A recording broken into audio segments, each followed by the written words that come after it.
Hello guys, हमारे channel पर आपका स्वागत है। अगर आपको वीडियोस पसंद आ रही हैं तो प्लीज़ लाइक करें, कमेंट करें और शेयर करें। अगर आपने चैनल को अभी तक सब्सक्राइब नहीं किया है तो प्लीज़ चैनल को सब्सक्राइब करें। फिर दोनों वहाँ से पार्टी की तरफ निकल जाते हैं। अक्षत ने रास्ते में खुशी को बताया, जान आज हम लोग मिस्टर और मिसेज खन्ना की एनिवर्सरी पार्टी में जा रहे हैं। मिस्टर और मिसेज खन्ना? यह कौन है अक्सू? क्या आपके बिजनेस पार्टनर हैं? नो जान, वह मेरे बिजनेस पार्टनर नहीं है, बल्कि तुम तो जानती हो मेरी मोम ने नीरज खन्ना यानी कि विवान खन्ना के डैडी से दूसरी शादी की थी और अब वह लीगली मिसेज नीरज खन्ना है। आज उनकी शादी को पूरे 5 साल कंप्लीट हुए हैं और इसी खुशी में उन लोगों ने एक बहुत ही बड़ी पार्टी अरेंज की है। हालांकि वह लोग हर साल आज के दिन बहुत बड़ी पार्टी करते हैं, लेकिन मैं इन 5 सालों में कभी भी इस पार्टी में नहीं गया। आज पहली बार मैं जा रहा हूँ तुम्हारे साथ। अक्षत की बात सुनकर खुशी को थोड़ा बुरा लगा। फिर उसने अक्षत से पूछा, अगर आप 5 सालों में नहीं गए तो आज वहाँ जाने की कोई खास वजह है क्या अक्सू? हाँ जान, आज मैंने उनकी पार्टी में धमाका करने का सोचा है, लेकिन अपने तरीके से। यह सुनकर खुशी ने हैरान होते हुए पूछा, धमाका? आप क्या करना चाहते हैं अक्सू? यह सुनकर अक्षत ने खुशी को देखते हुए मुस्कुराकर अपने करीब करते हुए बोला, वह तो तुम्हें वहाँ चलकर पता चलेगा जान। आज का दिन सभी के लिए यादगार रहेगा, क्योंकि आज मैं कुछ स्पेशल करने चाहता हूँ। और हाँ, तुम्हारे लिए एक ज़रूरी बात है, वहाँ विवान खन्ना भी होगा। वह तुमसे बात करने की कोशिश करेगा, लेकिन खबरदार, जो उसे अटेंशन दी तो उससे दूर रहना, वरना तुम जानती हो। अक्षत की बात सुनकर खुशी अक्षत के गाल खींचते हुए बोली, ओह मेरा पॉजिटिव बॉयफ्रेंड, सो क्यूट। खुशी की इस हरकत पर अक्षत ने उसे आंख दिखाते हुए कहा, अच्छा तुम्हें मैं क्यूट लग रहा हूँ? दिखाऊं मैं तुम्हें क्यूट क्या होता है? कहते हुए अक्षत खुशी के होठों की तरफ बढ़ने लगा। तभी खुशी ने अक्षत के मुंह पर हाथ रखते हुए कहा, नो अक्सू, अभी नहीं। मेरा किट मेकअप खराब हो जाएगा। मैं पहली बार आज अपने ससुराल वालों से मिलने जा रही हूँ। उनके सामने ब्यूटीफुल लगना भी तो ज़रूरी है, इसीलिए यह सब बाद में। खुशी की बात सुनकर अक्षत अपने रूड वॉइस में और चेहरे को सर्द करते हुए खुशी की कमर में अपना हाथ डालकर अपने करीब करते हुए बोला, नो जान, उन लोगों से तुम्हारा कोई रिश्ता नहीं है सिवाय मेरी मोम के। और तुम्हारा यह जानना ज़रूरी है कि मैं अपनी मोम से भी कभी कभार ही मिलता हूँ, इसीलिए तुम उन लोगों से ज़्यादा मेल जोल और मतलब ना ही रखो तो अच्छा रहेगा। वैसे भी अगर आज मेरा जाना ज़रूरी नहीं होता तो मैं तुम्हें उन लोगों के करीब कभी नहीं जाने देता। तुम्हारा रिश्ता सिर्फ और सिर्फ मुझसे है, यह याद रखना। लेकिन हाँ, उनके बीच एक एंजल है जो मुझे बहुत प्यारी है। आज मैं तुम्हें उससे भी मिलवाऊंगा। एंजल? कौन एंजल अक्सू? खुशी ने हैरानी से पूछा। है एक एंजल जो मुझसे बहुत प्यार करती है। लोगों के बीच एक वही तो है जो मुझे बहुत प्यारी है। कहते हुए अक्षत के चेहरे पर एक मुस्कान थी जिससे खुशी को देखकर ना जाने क्यों उससे जलन हो रही थी। खुशी ने धीरे से अक्षत से पूछा, क्या वह बहुत खूबसूरत है? हाँ, वह बहुत खूबसूरत है। क्या आप भी उसे चाहते हैं? खुशी ने अपनी जलन को छुपाते हुए कहा। हाँ, अक्षत ने मुस्कुराकर जवाब दिया। अब तो जैसे खुशी का दिल टूटने सा लगा था, उसे रोने का मन कर रहा था। खुशी ने एक बार फिर अक्षत से पूछा, नाम क्या है उसका? काव्या। अपने नाम की तरह वह बहुत खूबसूरत है। खुशी की आंखों में नमी आ गई। उसने खिड़की के बाहर अपना चेहरा कर लिया ताकि अक्षत उसके आंसुओं को देख ना पाए। अक्षत अपने चेहरे पर शरारती मुस्कान लेकर खुशी से बोला, तुम्हें जलन तो नहीं हो रही? प्लीज़ जान, उससे जलना मत, क्योंकि वह मेरा पहला प्यार है। यह सुनकर तो खुशी का दिल फूट फूट कर रोने का कर रहा था, लेकिन वह अपने भरे हुए गले से धीरे से बोली, मुझे क्यों जलन होने लगी? और खुशी बाहर की तरफ देखने लगी। अक्षत जानता था खुशी रो रही है, लेकिन फिलहाल वह उसे कोई एक्सप्लेनेशन नहीं देता और अपने मोबाइल पर काम करने लगता है। खुशी जो इस वक्त पार्टी में जाने के नाम पर एक्साइटेड थी, अब उसका पूरा चेहरा उतर गया। वह काव्या को मन ही मन गाली देते हुए बोली, चुड़ैल कहीं की, बड़ी आई खूबसूरत है। रुक, आज मिल रही हूँ मैं तुझसे। तेरे सारे बाल ना नोच लिए तो मेरा नाम भी खुशी गुप्ता नहीं। मेरा राक्षस सिर्फ मेरा है, किसी एंजल का नहीं। और इस राक्षस को देखो, खुश होते हुए अपनी गर्लफ्रेंड के बारे में मुझे बता रहा है।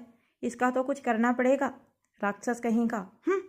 जी तो कर रहा है जैक और जैकी को इसी के ऊपर छोड़ दूं। अक्षत भी मोबाइल से काम करते हुए फ्रंट मिरर की तरफ से खुशी को देखते हुए मुस्कुरा रहा था और उसके बनते बिगड़ते मुंह को देखकर समझ रहा था कि खुशी के दिमाग में क्या चल रहा है। लेकिन इस वक्त अक्षत के मन में शायद कुछ और था, इसीलिए वह किसी को कंसोल नहीं करता। थोड़ी ही देर में वह लोग पार्टी वेन्यू में पहुंच चुके थे। यह पार्टी एक बहुत ही बड़े विला में थी। इस विला का एंट्रेंस बहुत ही ज़्यादा खूबसूरत था, जिसे बहुत ही अच्छे तरीके से लाइट और फूलों से सजाया हुआ था। एक के बाद एक कार उस विला के अंदर मेन गेट से होते हुए जा रही थी, जो शायद यहाँ आने वाले मेहमानों की कार थी। अक्षत की कार भी उस एंट्रेंस से अंदर आई। दोनों तरफ गार्ड्स की फौज के जो उस विला को प्रोटेक्ट कर रहे थे। अक्षत की कार के पीछे अक्षत के 3 कार उसके बॉडीगार्ड सहित उस विला के अंदर गए। आसपास बहुत सारे हाई क्लास लोग अपनी कार से उतरकर उस विला के अंदर जा रहे थे। चारों तरफ फुल लाइट बहुत ही अच्छे से डेकोरेट की गई थी, जो उस विला की खूबसूरती में 4 चांद लगा रहे थे। कोई दूर से ही देखकर बता सकता था यहाँ एक हाई क्लास पार्टी हो रही है। नेता, अभिनेता और मीडिया की वह कमी नहीं थी। बिजनेस की दुनिया से जुड़े हुए कई बड़े नामचीन लोग भी इस पार्टी में आए थे। यह विला सफेद संगमरमर के पत्थर से बना हुआ बहुत ही खूबसूरत महल की तरह दिख रहा था, जिसके दोनों तरफ बड़े बड़े गार्डन थे और उसमें डिजाइन से कटे हुए पेड़ पौधे। बीचों बीच एक बड़ा सा फव्वारा था जिसमें से पानी निकल रहा था। गार्डन में कई बड़े बड़े टेबल और उसके आसपास कुछ कुर्सियां लगी हुई थी। वेटर लगातार हाथों में ड्रिंक लोगों को सर्व कर रहे थे। अक्षत की कार भी पार्किंग एरिया में आकर रुकी। एक गार्ड दौड़ते हुए आकर अक्षत के लिए कार का दरवाज़ा खोलता है। अक्षत बड़े ही एटीट्यूड के साथ अपने पहने हुए कोट को ठीक करते हुए गॉगल्स पर अपना हाथ सेट करते हुए बाहर निकला। सभी मीडिया वाले अक्षत की फ़ोटो लेने लगे। तभी अक्षत खुशी के साइड वाले दरवाजे के पास गया। अब सभी हैरान थे, इस कार से अक्षत के साथ कौन निकलेगा? क्या कोई बड़ी सेलिब्रिटी है या एक्ट्रेस या बिजनेस की दुनिया का कोई नामचीन नाम? एक गार्ड ने जाकर खुशी के लिए दरवाज़ा खोला और साइड हो गया। अब अक्षत ने खुशी की तरफ अपने हाथ बढ़ाए। खुशी ने मुस्कुराते हुए अपना हाथ अक्षत के हाथों में रख दिया। खुशी के पैर जैसे ही कार से बाहर निकले, सभी मीडिया वालों ने लगा फ़ोटो खींचना शुरू कर दिया।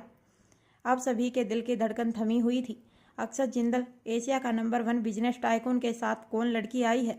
क्योंकि हाथों और पैरों से तो लड़की ही लग रही है। खुशी धीरे से अपने पैर को आगे कर बाहर निकलकर बड़े ही एटीट्यूड के साथ बाहर निकली और बाहर निकलते ही उसके चेहरे पर एक प्यारी सी छोटी सी मुस्कान थी। खुशी को देखते ही मीडिया वालों ने जल्दी जल्दी फ़ोटो खींचना शुरू कर दिया, क्योंकि खुशी इस वक्त बहुत ही खूबसूरत और एलिगेंट लग रही थी। अक्षत खुशी को लेकर एक कदम आगे बढ़ा। तभी उसके गार्ड ने सभी मीडिया वालों को पीछे किया और अक्षत और खुशी को प्रोटेक्ट करने के लिए उन्हें भेजने लगा। सभी ने अपनी पोजीशन बहुत ही अच्छे तरीके से ले ली। अक्षत के गार्ड बहुत ही ज़्यादा ट्रेंड है, उन्हें कब क्या करना है इसके लिए वह हमेशा एक्टिव रहते हैं। ब्लैक सूट और ब्लैक गोगल में अक्षत के गार्ड भी ब्लैक डेविल आर्मी ही लगती थी। अक्षत ने अपनी बाहें खुशी की तरफ स्टाइल से की और खुशी ने अपनी बाहों को अक्षत की बाहों में लपेट दिया। अब दोनों एक कपल की तरह धीरे धीरे आगे बढ़ रहे थे। तभी मीडिया वालों ने उत्सुकता बस अक्षत से पूछा, सर आप एशिया के नंबर 1 बिजनेस टाइकून हैं, आपका नाम हमेशा बड़ी एक्ट्रेस और सेलिब्रिटी के साथ ही जुड़ता है, लेकिन इस वक्त आपके साथ हमें कोई फ्रेश चेहरा नज़र आ रहा है, क्या हम जान सकते हैं यह कौन है? रिपोर्टर्स की बात खुशी ने अक्षत के चेहरे की तरफ देखा और अक्षत ने सामने मीडिया वालों को देखते हुए बताया, जैसा कि आप लोगों को पता है मैं एशिया का नंबर 1 बिजनेस टाइकून हूँ। आए दिन पॉपुलैरिटी के लिए मेरे साथ एक्ट्रेस और बड़ी बिजनेस हस्तियों का नाम जुड़ता रहता है, जो कि मेरे लिए कोई बड़ी बात नहीं है, लेकिन मैं आप लोगों को क्लियर करना चाहता हूँ, उनके साथ मेरा नाम जोड़ना सिर्फ एक अफवाह है, क्योंकि फ़िलहाल मैं उनमें से किसी के साथ भी रिलेशनशिप में नहीं हूँ। यह सुनकर एक मीडिया वाले ने पूछा, तो सर क्या आप यह कहना चाहते हैं आप किसी के साथ रिलेशनशिप में नहीं हैं और आप अभी सिंगल हैं?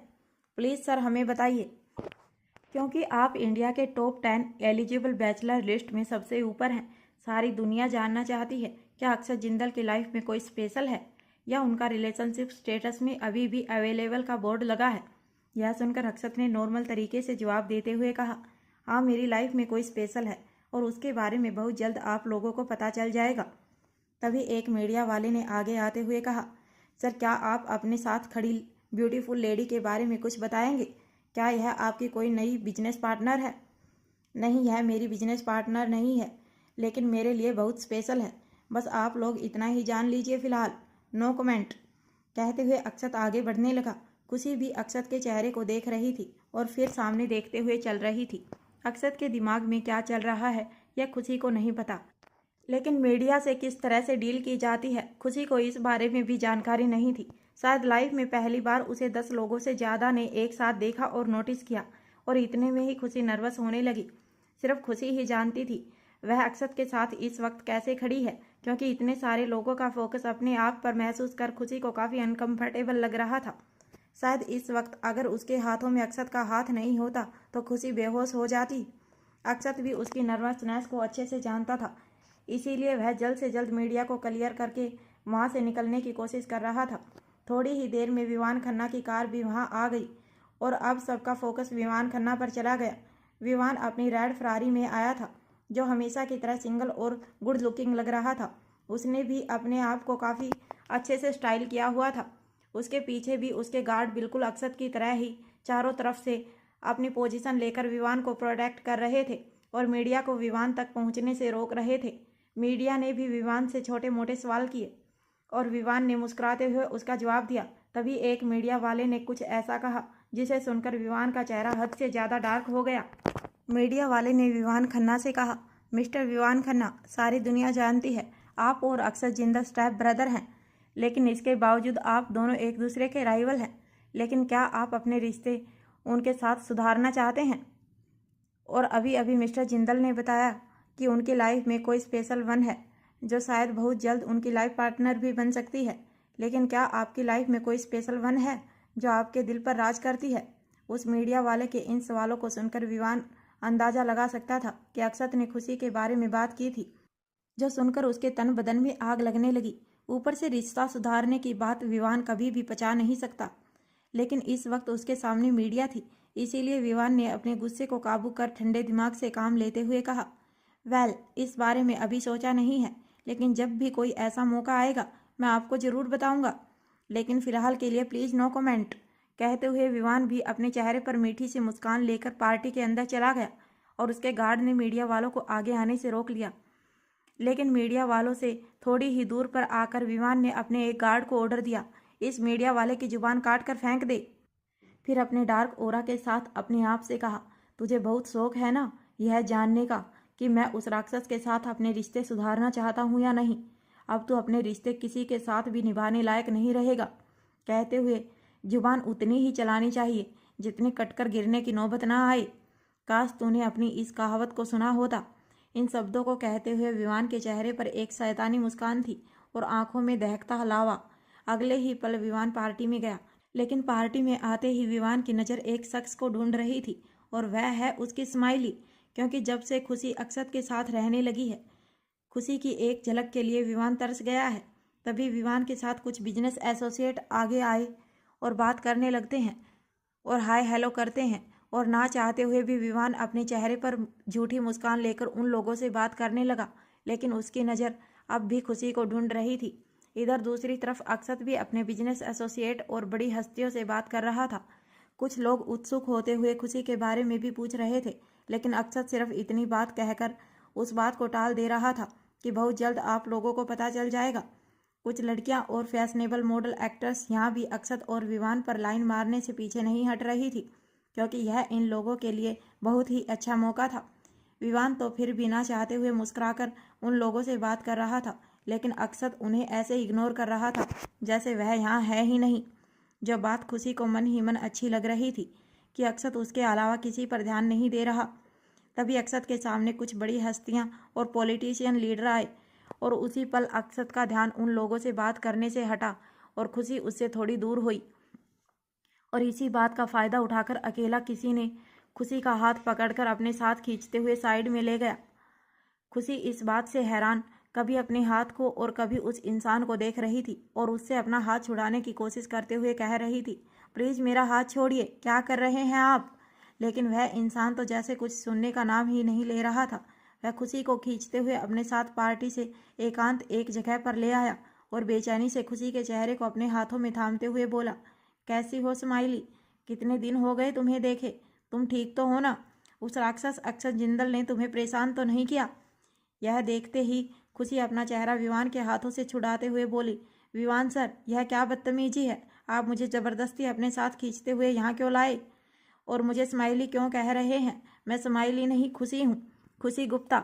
यह सुनकर विवान किसी साइको आशिक की तरह खुशी को ऊपर से नीचे तक उसके चेहरे को निहारते हुए बोला, नहीं स्माइली नहीं, तुम ऐसा कैसे कह सकती हो? तुम मेरी स्माइली हो, मैं तुम्हें पहचानने में भूल नहीं कर सकता।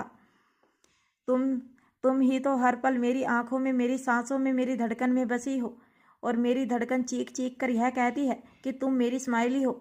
मेरा दिल कभी मुझसे झूठ नहीं बोल सकता और इसमें तुम्हारी गलती भी नहीं है। तुम्हें कुछ याद ही नहीं है, लेकिन मुझे सब याद है। मैं तुम्हें सब याद दिला दूंगा। तुम बस मेरे साथ चलो, मैं अब एक पल भी तुमसे दूर नहीं रह सकता। कहते हुए विवान खुशी का हाथ पकड़कर अपने साथ ले जाने लगा। तभी खुशी अपना हाथ झटकते हुए बोली, विवान सर, यह क्या बदतमीजी है? आप मुझे ज़बरदस्ती अपने साथ कहाँ ले जा रहे हैं? मुझे कहीं नहीं जाना। मुझे लगता है आपको कोई गलतफहमी हुई है।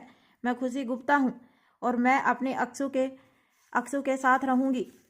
मैं आपके साथ कहीं नहीं जाने वाली। कहते हुए खुशी वहाँ से जाने लगी। तभी विवान ने झटके से खुशी का हाथ पकड़कर अपनी ओर खींचा। खुशी खुद को संभाल नहीं पाई और विवान के सीने से जा लगी।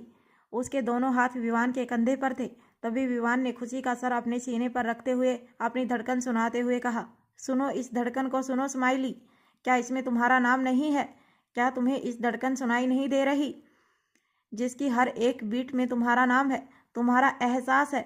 तुम मेरी स्माइली हो। तुम्हें कुछ याद नहीं है, लेकिन मैं तुम्हें सब याद दिला दूंगा। लेकिन अगर तुम्हें कुछ याद ना भी आए तो आई डोंट केयर, क्योंकि तुम्हारी पुरानी यादों के बगैर भी मैं तुम्हारे साथ नई यादें बनाऊंगा, जिसमें सिर्फ तुम और मैं रहेंगे। हमारी दोस्ती के साथ हमारा प्यार रहेगा। मैं तुम्हें ज़िंदगी की सारी खुशियाँ ला कर दूंगा। तुम बस मेरे साथ चलो। बहुत तड़पा हूँ मैं तुम्हारे लिए। 13 साल इंतजार किया मैंने तुम्हारा। अब और नहीं कर सकता। यह दर्द, यह जुदाई, यह मोहब्बत मुझसे अब और बर्दाश्त नहीं होती। प्लीज़ स्माइली, मेरे साथ चलो। कहते हुए विवान धीरे धीरे खुशी के होठों की तरफ बढ़ने लगा और विवान को अपनी तरफ आता हुआ देखकर खुशी की आंखें फटी की फटी रह गई। खुशी अपने आप को उसकी बाहों से छुड़ाने की कोशिश कर रही थी, लेकिन वह छुड़ा नहीं पा रही थी, क्योंकि विवान की पकड़ उस पर बहुत मजबूत थी। विवान जैसे ही उसके होठों के नज़दीक आने लगा, चिंता और परेशानी से खुशी का दिल जोरों से धड़कने लगा। अब खुशी और विवान के होठों के बीच सिर्फ 1 इंच का फैसला था और तभी अचानक विवान के चेहरे पर किसी ने अपना पंच दे मारा, जिसके कारण विवान खुद को संभाल नहीं पाया और नीचे गिर गया। खुशी भी विवान के साथ जैसे ही नीचे गिरने को हुई, किसी ने खुशी की कमर में हाथ डाल उसे झटके से अपनी बाहों में खींच लिया और यह कोई और नहीं अक्षत जिंदल था, जो अपनी जलती हुई आंखें लाल निगाहों से विवान खन्ना को घूर रहा था। विवान फर्श पर पड़ा हुआ, उसके होठों के साइड से खून निकल रहा था। वह झटके से अक्षत की तरफ देखता है तो अक्षत अपनी जलती हुई निगाहों से विवान को ही देख रहा था। तभी अक्षत ने खुशी को थोड़ा दूर किया और गुस्से से विवान को घूरते हुए दांत पीसते हुए कहा, how dare you touch my girl. तभी यह नज़ारा देखकर आसपास खड़े लगभग सभी बड़ी हस्तियों का ध्यान विवान और अक्षत पर गया। खुशी भी अक्षत का खतरनाक चेहरा देखकर डर से कांप रही थी। तभी स्टेज पर खड़े मिस्टर और मिसेज खन्ना का ध्यान भी उस साइड गया। मिस्टर और मिसेज खन्ना जस्ट पार्टी के नाच मेट करके अपने गेस्ट से मिल रहे थे, लेकिन अक्षत और विवान को आपस में लड़ते हुए देखकर वह लोग भी दौड़ते हुए उस जगह आए। लेकिन तभी अक्षत ने झुककर विवान के कॉलर को पकड़कर उसे खड़ा किया। विवान भी इस वक्त पूरे गुस्से में था। विवान ने गुस्से से चिल्लाते हुए कहा, वह तेरी गर्ल नहीं है। मैं तुझसे कितनी बार कह चुका हूँ, वह मेरी स्माइली है, मेरी है वो। उसे जस्ट बिकॉज कुछ याद नहीं है, इसका मतलब यह नहीं कि वह तेरी हो गई। वह शुरू से मेरी थी, मेरी है और मेरी ही रहेगी। तू उसे ज़बरदस्ती अपने साथ नहीं रख सकता और ना ही मैं तुझे रखने दूंगा। बहुत सह लिया मैंने, बहुत बर्दाश्त कर लिया सही वक्त आने का और उसकी यादाश्त लौटने का इंतज़ार किया, लेकिन अब नहीं। अब मैं अपना हक लेने आया हूँ। मुझे मेरी स्माइली चाहिए, किसी भी कीमत पर। वहाँ आसपास खड़े सभी लोग हैरान थे। आखिर विवान खन्ना और अक्षत जिंदल एक साधारण लड़की के लिए क्यों लड़ रहे हैं, जिन्हें लड़कियों की कमी नहीं है, जिनके आगे पीछे लड़कियां मंडराती रहती हैं जैसे फूल के आसपास भंवरा। तभी मिस्टर और मिसेज खन्ना भी वहां आए और दोनों की बात सुनकर जैसे ही कुछ बोलने को हुए, उनके कानों में अक्षत की रोबदार आवाज़ पड़ी, तू उसे अपने साथ ले जाएगा? तेरी औकात क्या है? तू यह अच्छे से जानता है कि वह मेरी है और उसे मुझसे जुदा कोई नहीं कर सकता। आज तक तू मुझसे कभी जीत नहीं पाया विवान खन्ना, ना बिजनेस की लड़ाई में, ना कभी ताकत की लड़ाई में, और ना कभी जीत पाएगा। सोच, जब मैंने तुझे अपनी बिजनेस और ताकत हासिल नहीं करने दिया तो यहाँ तो दाव पर मेरी जान है, मेरी मोहब्बत है, मेरी सनक और दीवानगी है, और उससे भी बढ़कर मेरा जुनून है। मैं तुझे अपने जुनून को कैसे हासिल करने दूंगा? तेरा यह ख्वाब कभी पूरा नहीं होगा। तू मुझसे मेरी जान को नहीं छीन सकता। उस पर सिर्फ और सिर्फ मेरा हक है। मैं उसे अपना बना चुका हूँ और अब उसे मुझसे मौत भी जुदा नहीं कर सकती। तू तो बहुत छोटी चीज़ है। देखना चाहता है मेरी दीवानगी तो देख। कहते हुए अक्षत ने खुशी की कमर में हाथ डालकर झटके से उसे अपने करीब खींच लिया। खुशी खुद को संभाल नहीं पाई और अक्षत की बाहों में चली गई। इससे पहले खुशी कुछ समझ पाती, अक्षत ने उसे अपने करीब कर लिया, उसके होठों पर अपने होठ रख दिए, उसे किस करने लगा और इस चीज़ से आसपास खड़े सभी लोग हैरान रह गए। किसी को भी इस बात का अंदाज़ा नहीं था कि अक्षत खुशी को किस करेगा। तभी वहाँ कुछ मीडिया वालों ने अक्षत और खुशी की फ़ोटो खींचना शुरू कर दी। खुशी भी इस चीज़ से पूरी तरह शौक थी। वह आसपास खड़े लोगों को अपनी तिरछी नज़रों से देख रही थी और शर्मा रही थी, जिस कारण वह अक्षत के सीने पर हाथ रखकर खुद से दूर करने की कोशिश कर रही थी। खुशी की यह हरकत अक्षत को बिल्कुल पसंद नहीं आई, इसीलिए वह खुशी को अपनी बाहों में और भी जकड़ते हुए उसके होठों पर बाइट करते हुए किस करने लगा। आसपास खड़े सभी लोग, पॉलिटिशियन, बड़े बड़े राजनेता, मीडिया वाले, बड़े बिजनेसमैन जो अपनी बेटियों की शादी अक्षत से करवाना चाहते थे, यहाँ तक कि मिस्टर और मिसेज खन्ना भी अक्षत की इस हरकत से हैरान थे। लेकिन अक्षत को तो जैसे इस बात का कोई फर्क ही नहीं पड़ रहा था। वहीं विवान खन्ना ने जब यह दृश्य देखा, उसके तन बदन में आग लगने लगी। वह गुस्से से चिल्लाते हुए अक्षत से बोला, अक्षत जिंदल, छोड़ उसे। लेकिन अक्षत ने किसी भी बात का कोई रिएक्ट नहीं दिया। वह खुशी को किस करने में लगा रहा। खुशी कुछ देर अक्षत की बाहों से खुद को आज़ाद करने की कोशिश कर रही थी, लेकिन जब वह यह समझ चुकी थी कि अक्षत नहीं मानेगा, उसने कोशिश करना छोड़ दिया और अक्षत को उसकी मनमानी करने दी। हालांकि आसपास खड़े सभी लोगों को देखकर खुशी शर्म से पानी पानी हो रही थी, लेकिन फिलहाल सिचुएशन उसकी कंट्रोल में नहीं थी। मीडिया को तो जैसे मिर्च मसाला मिल गया था अपनी खबरों में छापने का। उन्होंने हर एंगल से खुशी और अक्षत की फ़ोटो ली, यहाँ तक कि वह लोग विवान का भी एक्सप्रेशन फ़ोटो में खींच रहे थे। अक्षत भी खुशी को किस करते हुए अपनी पोजीशन को थोड़ी सी चेंज करता है। अब खुशी की पीठ विवान खन्ना की तरफ थी और अक्षत खुशी को किस करते हुए विवान खन्ना के चेहरे के एक्सप्रेशन देख रहा था और उसे देखकर उसके चेहरे पर ईविल स्माइल आ रही थी। अब विवान से यह चीज़ बर्दाश्त नहीं हो रही थी। उसने तुरंत अपने गार्ड से एक गन छीनी और अक्षत की तरफ पॉइंट करते हुए बोला, अक्षत जिंदल, मैं तुझे जिंदा नहीं छोड़ूंगा। तेरी हिम्मत कैसे हुई मेरी स्माइली को किस करने की, उसे छूने की? आज तेरी जिंदगी का आखिरी दिन है। कहते हुए विवान खन्ना ने अक्षत के सीने की तरफ गन पॉइंट करते हुए उस पर फायरिंग कर दी, लेकिन अक्षत ने अगले ही पल खुशी को अपने से दूर किया और अपनी पॉकेट से गन निकालकर विवान खन्ना पर फायरिंग कर दी। यह सब इतनी जल्दी हुआ, आसपास खड़े किसी भी इंसान को अंदाजा ही नहीं था। गन की फायरिंग इतनी फास्ट थी कि अक्षत और विवान दोनों के शोल्डर पर जाकर बुलेट लगी। हालांकि विवान ने अक्षत के सीने पर फायरिंग के लिए पॉइंट किया था, लेकिन अक्षत ने अपनी तेजी दिखाते हुए फायरिंग को अपने शोल्डर पर ले लिया था और वह इस परिस्थिति के लिए तैयार था। अब दोनों के कंधे से खून बह रहा था। अक्षत और विवान के गार्ड ने एक दूसरे के ऊपर गन पॉइंट करते हुए अपनी अपनी पोजीशन ले ली। अब यह जगह पार्टी हॉल नहीं बल्कि जंग का मैदान लग रहा था। तभी वहां बाकी पॉलिटिशियन और बिजनेसमैन के गार्ड ने अपने अपने बॉस को कवर करते हुए वहां से तुरंत निकलने लगे। मीडिया कर्मी में भी भगदड़ मच गई, क्योंकि आसपास देखकर माहौल बिल्कुल किसी गैंगस्टरी छावनी की तरह लग रहा था। सभी अपनी अपनी जान बचाने के लिए उस जगह से दूर हो गए, लेकिन अभी भी कुछ ढीठ पत्रकार छुपकर उन लोगों की एक एक मूवमेंट को रिकॉर्ड कर रहे थे। तभी यह नज़ारा देखकर मिस्टर और मिसेज खन्ना जोर से चीखे और उन दोनों के बीच आते हुए उन्हें रोकने की कोशिश करते हुए बोले, यह क्या कर रहे हो तुम लोग? पागल हो गए हो क्या? मिस्टर और मिसेज खन्ना को देखने के बावजूद विवान और अक्षत एक दूसरे को गुस्से से घूर रहे थे। दोनों के हाथ से लगातार खून बह रहा था।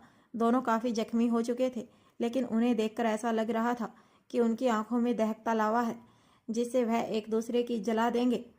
तभी अक्षत ने मिस्टर और मिसेज खन्ना को पूरी तरह से इग्नोर करते हुए जोर से चीखते हुए कहा, खबरदार, जो यहाँ से कोई भी हिला, कोई यहाँ से नहीं जाएगा, क्योंकि मुझे एक इम्पोर्टेंट अनाउंसमेंट करनी है। अगर किसी ने भी यहाँ से अपने कदम बाहर निकालने की कोशिश की तो अक्षत जिंदल उसका नामो निशान मिटा देगा। जो जहाँ है वहीं रुक जाओ। अक्षत ने शेर की तरह दहाड़ते हुए यह शब्द कहे थे। अक्षत के शब्द सुनते ही सभी पॉलिटिशियन और बिजनेसमैन के साथ वहां खड़ा हर एक इंसान जहां था वहीं का वहीं जम गया। अब किसी की हिम्मत नहीं हो रही थी वहां से हिलने की। सभी भगवान से प्रार्थना कर रहे थे, ना जाने यह दोनों पागल इंसान अब आगे क्या करने वाले हैं। इन लोगों को तो देखकर लग रहा है कि मौत इनके सर पर नाच रही है, जिसे देखकर सभी की सांसें अटक चुकी थी। खुशी भी साइड में खड़े होकर डर से कांप रही थी। उसने अक्षत का इतना डरावना रूप आज तक कभी नहीं देखा था, क्योंकि रिलेशनशिप में आने के बाद अक्षत खुशी के साथ बहुत ही सॉफ्ट रहता था। अनाउंसमेंट का नाम सुनकर मिसेज खन्ना हैरान होते हुए बोली, तुम्हें क्या अनाउंसमेंट करनी है अक्षत? तुम दोनों के हाथों से खून बह रहा है, तुम दोनों चलो मेरे साथ, पहले अपना इलाज कराओ। कहते हुए मिसेज खन्ना ने जैसे ही अक्षत की जैकेट को पकड़ा, अक्षत ने उनसे अपना हाथ झटक दिया और खुशी की कमर में हाथ डालकर अपने करीब खींचा और सभी लोगों के बीच से होता हुआ खुशी को अपने साथ स्टेज पर लेकर आया। वहां लगे माइक को उठाकर अक्षत ने सभी लोगों की तरफ अपनी नजरें दौड़ाते हुए कहा, लेडीज और जेंट्समैन, बड़े बड़े पॉलिटिशियन, लीडर और यहाँ खड़े जितने भी मीडिया कर्मी हैं, सभी कान खोलकर सुन लीजिए और इस बात को अपने अपने कैमरे में रिकॉर्ड कीजिए। मैं अक्षत जिंदल, एशिया का नंबर 1 बिजनेस टाइकून, आज यह अनाउंसमेंट करता हूँ कि आज से ठीक 10 दिन बाद मैं अपनी लवर, अपनी जान खुशी गुप्ता से शादी करने वाला हूँ। अक्षत के यह शब्द सुनते ही खुशी हैरानी से अक्षत की तरफ देखने लगी। उसे अपने कानों पर विश्वास ही नहीं हो रहा था। अक्षत आज दुनिया के सामने उसे अपनाने की बात कर रहा था और यह शब्द सुनते ही विवान की तो जैसे दुनिया उजड़ गई। वह गुस्से से जलने लगा। वह जैसे ही गुस्से से दांत पीसते हुए अक्षत की तरफ बढ़ा, मिसेज खन्ना ने विवान का हाथ पकड़ लिया। अक्षत ने माइक पे लास्ट शब्द कहे, अब आप लोग जहां चाहें वहां जा सकते हैं, मुझे जो कहना था मैंने कह दिया। अब वहां खड़े सभी मीडिया कर्मी का फोकस खुशी के ऊपर था। खुशी जो इस वक्त अक्षत की बाहों में उसके सीने से लगी हुई थी। अक्षत ने उसे उसकी कमर से इस तरह होल्ड कर रखा था जैसे वह छोड़ेगा और खुशी वहां से भाग जाएगी। अक्षत ने अपने गार्ड्स को ऑर्डर दिया, इस जगह को खाली करवाओ, क्योंकि यहाँ अब बहुत बड़ा तमाशा होने वाला है जो इन लोगों का देखना जरूरी नहीं। अक्षत का ऑर्डर पाते ही गार्ड ने इतनी तेजी से काम किया जैसे कोई सुपर कंप्यूटर हो। अगले 2 मिनट में वह जगह सुनसान हो गई। अब अपने चेहरे पर इवली स्माइल लिए अक्षत स्टेज से नीचे उतरा और अक्षत के नीचे उतरते ही विवान खन्ना ने गुस्से से अक्षत का कॉलर पकड़ लिया और उसे एक पंच दे मारा। लेकिन अक्षत को इससे कोई फर्क नहीं पड़ा, बल्कि उसके चेहरे की मुस्कान और गहरी हो गई। उन दोनों के हाथों से खून लगातार बह रहा था। यह देखकर खुशी ने परेशान होते हुए कहा, अक्षु यह क्या कर रहे हैं आप? प्लीज़ ऐसा मत कीजिए, आप लोगों को चोट लगी है, चलिए इलाज करवाइए। खुशी ने डरते हुए खून को देखकर कहा, खून बह रहा है। खुशी को डरा हुआ देखकर अक्षत ने गहरी आंखों से खुशी को देखते हुए कहा, रिलैक्स जान, तुम इतना सा खून देखकर डर गई। अब तो खून की नदियाँ बहने वाली हैं, बट यू डोंट वरी, जब तक मैं तुम्हारे साथ हूँ तुम्हें हवा भी नहीं छू सकती। विवान ने गुस्से से चिल्लाते हुए कहा, हाउ डे यू, वह मेरी है, तुम्हारी हिम्मत कैसे हुई उसका नाम अपने साथ जोड़ने की? मैं तुम्हें जिंदा नहीं छोड़ूंगा। कहते हुए विवान ने एक बार फिर गन निकाल ली और अक्षत पर पॉइंट कर दिया। तभी खुशी अक्षत के सामने आकर उसे कवर करते हुए बोली, विवान सर, यह क्या कर रहे हैं आप? पागल हो गए हैं आप? प्लीज गन नीचे कीजिए। खुशी को अपने सामने देखकर विवान ने लाचारी से खुशी को देखते हुए कहा, समाइली तुम हट जाओ, मैं इसे जिंदा नहीं छोड़ूंगा। इसने तुम्हें मुझसे छीनने की कोशिश की जो मैं हरगिज बर्दाश्त नहीं कर सकता। इससे पहले खुशी कुछ कहती, मिसेस खन्ना आगे आते हुए गन छीनकर विवान के चेहरे पर एक थप्पड़ लगा देती है और गुस्से से घूरते हुए चिल्लाते हुए बोली, तुम पागल हो गए हो विवान, तुम लोगों ने जिंदगी को खेल समझ रखा है। जब जी में आया एक दूसरे पर गन तान दी। अरे वह ब्रदर है तुम्हारा, कुछ तो सोचो, दुनिया क्या कहेगी तुम्हारे बारे में। मिसेज खन्ना की बात सुनकर विवान ने गुस्से से उन्हें घूरते हुए दांत पीसते हुए कहा, Mrs Khanna, control your hand, how dare you slap me. आप शायद भूल रही हैं तो मैं आपको याद दिला देता हूँ, ना आप मेरी माँ हैं, ना यह मेरा भाई है, मेरा कोई रिश्ता नहीं है आप लोगों से। आपकी शादी सिर्फ मिस्टर खन्ना से हुई है और अनफॉर्चुनेटली वह मेरे डैड हैं, लेकिन इसका मतलब यह नहीं है कि आप मेरी मदर हो गई। आप मेरी मोम की जगह कभी नहीं ले सकती। और जहाँ तक बात है आपके बेटे अक्षत जिंदल की, तो वह ना कभी मेरा भाई था, ना है और ना कभी होगा। हाँ, उसके साथ मेरा सिर्फ एक ही रिश्ता है, वह है दुश्मनी का, जो मैं पूरी शिद्दत के साथ निभाऊंगा। विवान खन्ना ने एक एक शब्द पर इस तरह जोर देते हुए कहा कि मिसेज खन्ना की बोलती बंद हो गई। उनकी आंखों में आंसू आ गए। वह अपनी भारी पलकों से अपने दोनों बेटों को देख रही थी। तभी अक्षत ने विवान को घूरते हुए कहा, बिल्कुल सही कहा तुमने, हम दोनों के बीच सिर्फ दुश्मनी का रिश्ता है और मैं भी अपनी तरफ से उस रिश्ते को निभाने में कोई कसर नहीं छोड़ूंगा, खास तौर से तब जब जब तुम्हारी नज़र मेरी जान पर है। फिलहाल तुम मुझे बधाई दो, क्योंकि बहुत जल्द मैं अपनी जान से शादी करने वाला हूँ। हाँ, गिफ्ट तैयार रखना। तभी मिसेज खन्ना की नज़र खुशी पर पड़ी और उन्होंने दांत पीसते हुए खुशी को ऊपर से नीचे तक देखते हुए कहा, तुम दोनों पागल हो गए हो। तुम लोग इस 2 कौड़ी की लड़की के लिए आपस में झगड़ा कर रहे हो। पूरी मीडिया के सामने, लोगों के सामने हमारा मजाक बनाकर रख दिया। आखिर है क्या इस 2 कौड़ी की फटीचर लड़की में? मैंने सुना है इसके पास ना बेस्ट एजुकेशन है, ना फैमिली है, ना पैसा है, ना रुतबा है, ना शोहरत, और दिखने में भी एवरेज है। तुम लोग क्या देखकर इस लड़की पर दीवाने हुए पड़े हो?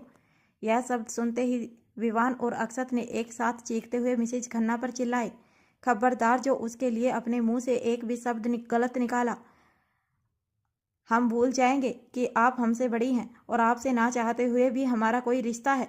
यह शब्द सुनते ही मिसेज खन्ना की आंखें बाहर आ गई और अक्षत और विवान एक दूसरे के सामने आकर मिसेज खन्ना को घूरते हुए बोले, विवान, 2 कौड़ी की लड़की नहीं है वह, मोहब्बत है, मेरी दीवानगी है, पहला और आखिरी प्यार है मेरा।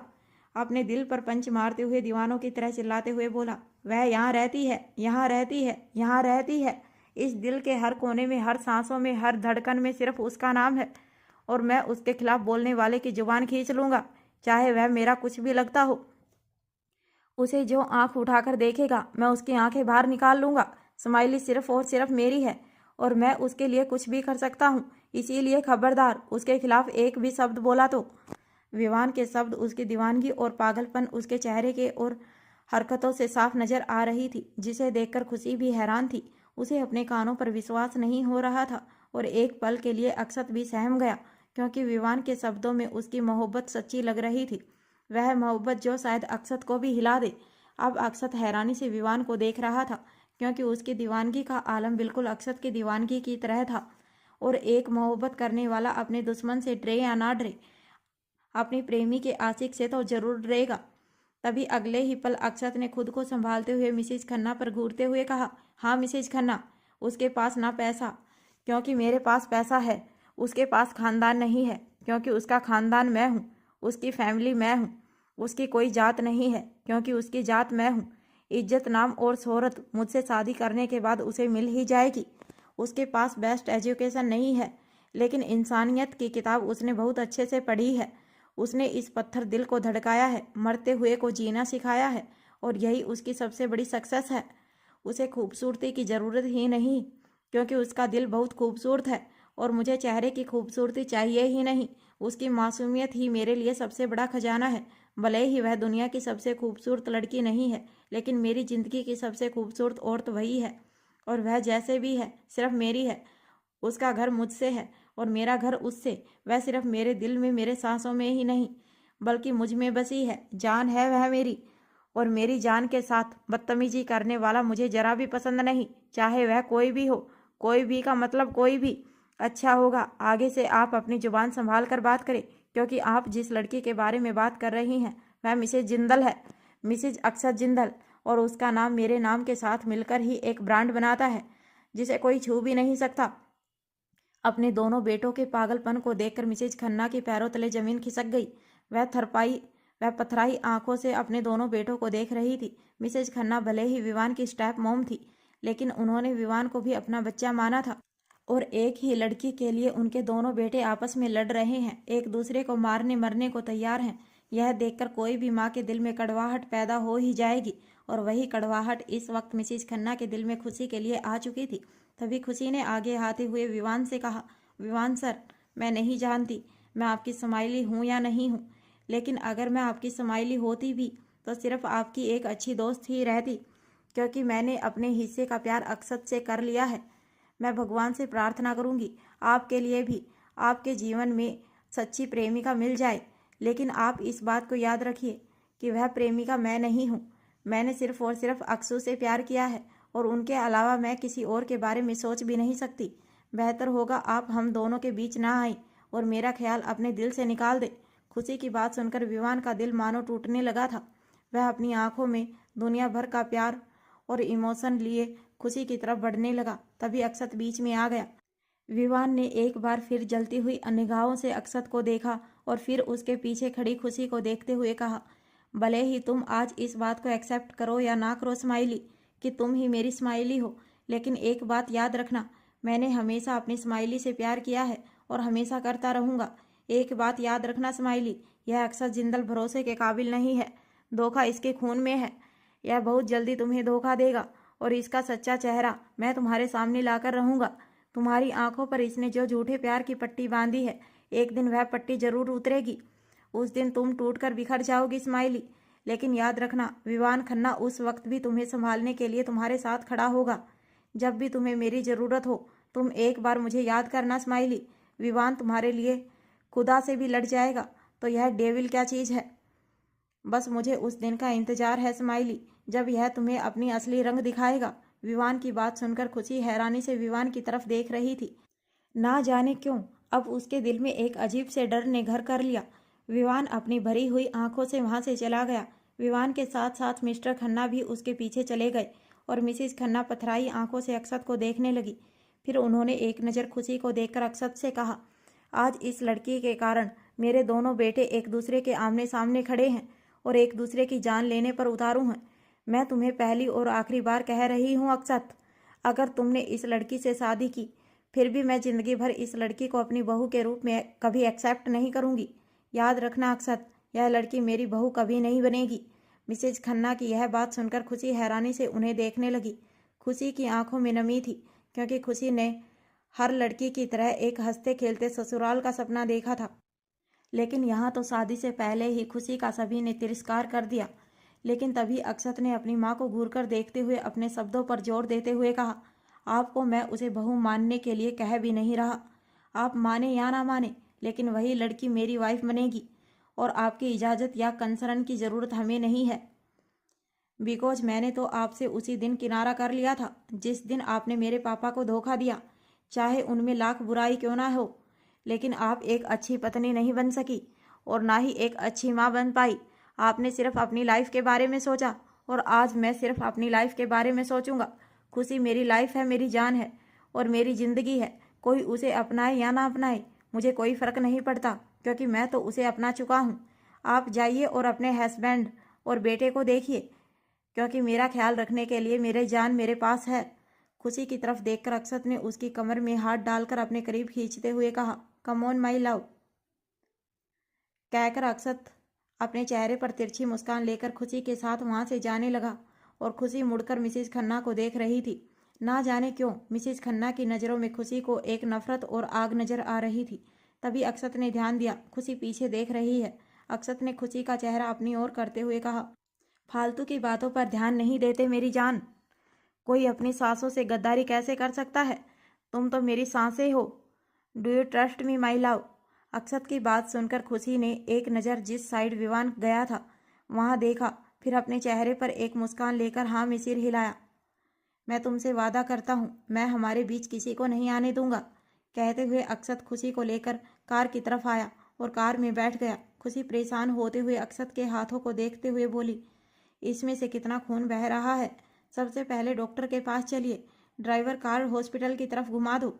डोंट वरी जान, ज़्यादा परेशान होने की ज़रूरत नहीं है, डॉक्टर घर पर आ जाएगा। कहते हुए अक्षत रिलैक्स था। नो, हर बार आपकी जिद नहीं चलेगी। ड्राइवर चुपचाप हॉस्पिटल ले चलो, इनकी बात सुनने की कोई ज़रूरत नहीं है। कहते हुए खुशी की जुबान पर कमांडिंग टोन थी, जिसे सुनकर अक्षत भी शांत हो गया और उसके चेहरे पर एक मीठी सी मुस्कान आ गई। मेरे सामने ऑर्डर देने का हक सिर्फ मेरी क्वीन को है। कहते हुए अक्षत अपने मन ही मन खुशी को देख रहा था। इधर दूसरी तरफ विवान खन्ना के लिए डॉक्टर को घर पर बुलाया गया था, जो उसकी बैंडेज कर रहे थे। बैंडेज करते हुए डॉक्टर ने कहा, अच्छा हुआ ब्लड हड्डी पर नहीं लगी, वरना हाथ फ्रैक्चर हो जाता। तभी विवान ने गुस्से से डॉक्टर को कमांडिंग टोन में बोला, तुम्हारा काम हो गया, अब यहाँ से दफ़ा हो जाओ। विवान की बात सुनकर डॉक्टर बिना एक पल रुके अपना सूटकेस लेकर वहाँ से निकल गया। तभी मिस्टर खन्ना जब विवान की बगल में खड़े थे, डॉक्टर के जाते ही विवान से बोले, विवान तुमने आज जो कुछ भी किया, you can go to. Vivaan ने गुस्से भरी आवाज़ में कहा। वाट? मिस्टर खन्ना ने हैरान होते हुए पूछा। You didn't understand, I said leave me alone, Vivaan rude voice में कहा। लेकिन Vivaan, I said leave me alone for a moment, I don't want to talk to anyone, Vivaan ने गुस्से से चिल्लाते हुए कहा। विवान की गुस्से से भरी आवाज़ सुनकर मिस्टर खन्ना भी अब कुछ नहीं कह पाए और लाचारी से वहां से चले गए। मिस्टर खन्ना के जाने के बाद विवान गुस्से से चीखते चिल्लाते हुए कमरे के सभी सामानों को तोड़फोड़ करने लगा। क्यों क्यों स्माइली, क्यों? तुम मुझे समझने के लिए तैयार नहीं हो। अक्षत जिंदल, मैं तुझे जिंदा नहीं छोड़ूंगा। तूने मुझसे मेरा प्यार छीना है, मैं तुझसे तेरी जिंदगी छीन लूंगा। कहते हुए विवान अपने घायल हाथों से ही पंचिंग बैग पर पंच मारने लगता है, लेकिन उससे भी उसके मन को शांति नहीं मिल रही थी। इसीलिए वह वापस उसी एकांत कमरे में गया जिस कमरे में किसी की भी जाने की इजाज़त नहीं है। विवान उस कमरे में जाता है जहाँ चारों तरफ सिर्फ खुशी की फ़ोटो लगी हुई थी। विवान उन फोटो को देखते हुए अपनी नम आंखों से चारों तरफ दीवार पर खुशी की फ़ोटो को देख रहा था। फिर पास में रखे एक गिटार को अपने हाथ में लेकर कुर्सी पर बैठकर खुशी की फ़ोटो को लगातार देखते हुए एक गाना गाने लगा। विवान अपनी नम आंखों से खुशी की फ़ोटो को देखते हुए कुछ बचपन की यादों को सोचने लगता है। एक 7 साल की बच्ची जो आइसक्रीम खाते हुए आधी आइसक्रीम अपनी नाक पर लगा चुकी थी और विवान उसे देखकर जोर जोर से हंस रहा था। वह लड़की अपने फूले फूले गालों को नाराज़गी से और ज़्यादा फुलाकर खड़ी थी, जिसने 2 चोटी बांध रखी थी और वाइट फ्रॉक पहन रखी थी, पैरों में स्पोर्ट्स शूज और बड़ी ही क्यूट। दूसरा दृश्य, वह बच्ची अम्यूजमेंट पार्क में बारिश होने के कारण गार्डन में थोड़ा सा पानी भर गया था और वह उस पानी को पार करके नहीं जाना चाहती थी, वरना उसके जूते गंदे हो जाते। विवान उस लड़की को अपनी पीठ पर बैठाकर उस पानी से होते हुए दूसरी साइड ले गया। विवान के पूरे जूते और पैंट खराब हो गई, लेकिन स्माइली के कपड़ों पर एक दाग नहीं लगा, जो देखकर वह लड़की खिलखिलाकर हंस रही थी और विवान उसे देखते हुए मुस्कुरा रहा था। तीसरा, कुछ बच्चे एक गार्डन में खेल रहे थे। स्माइली ने कैपरी और टॉप पहना था।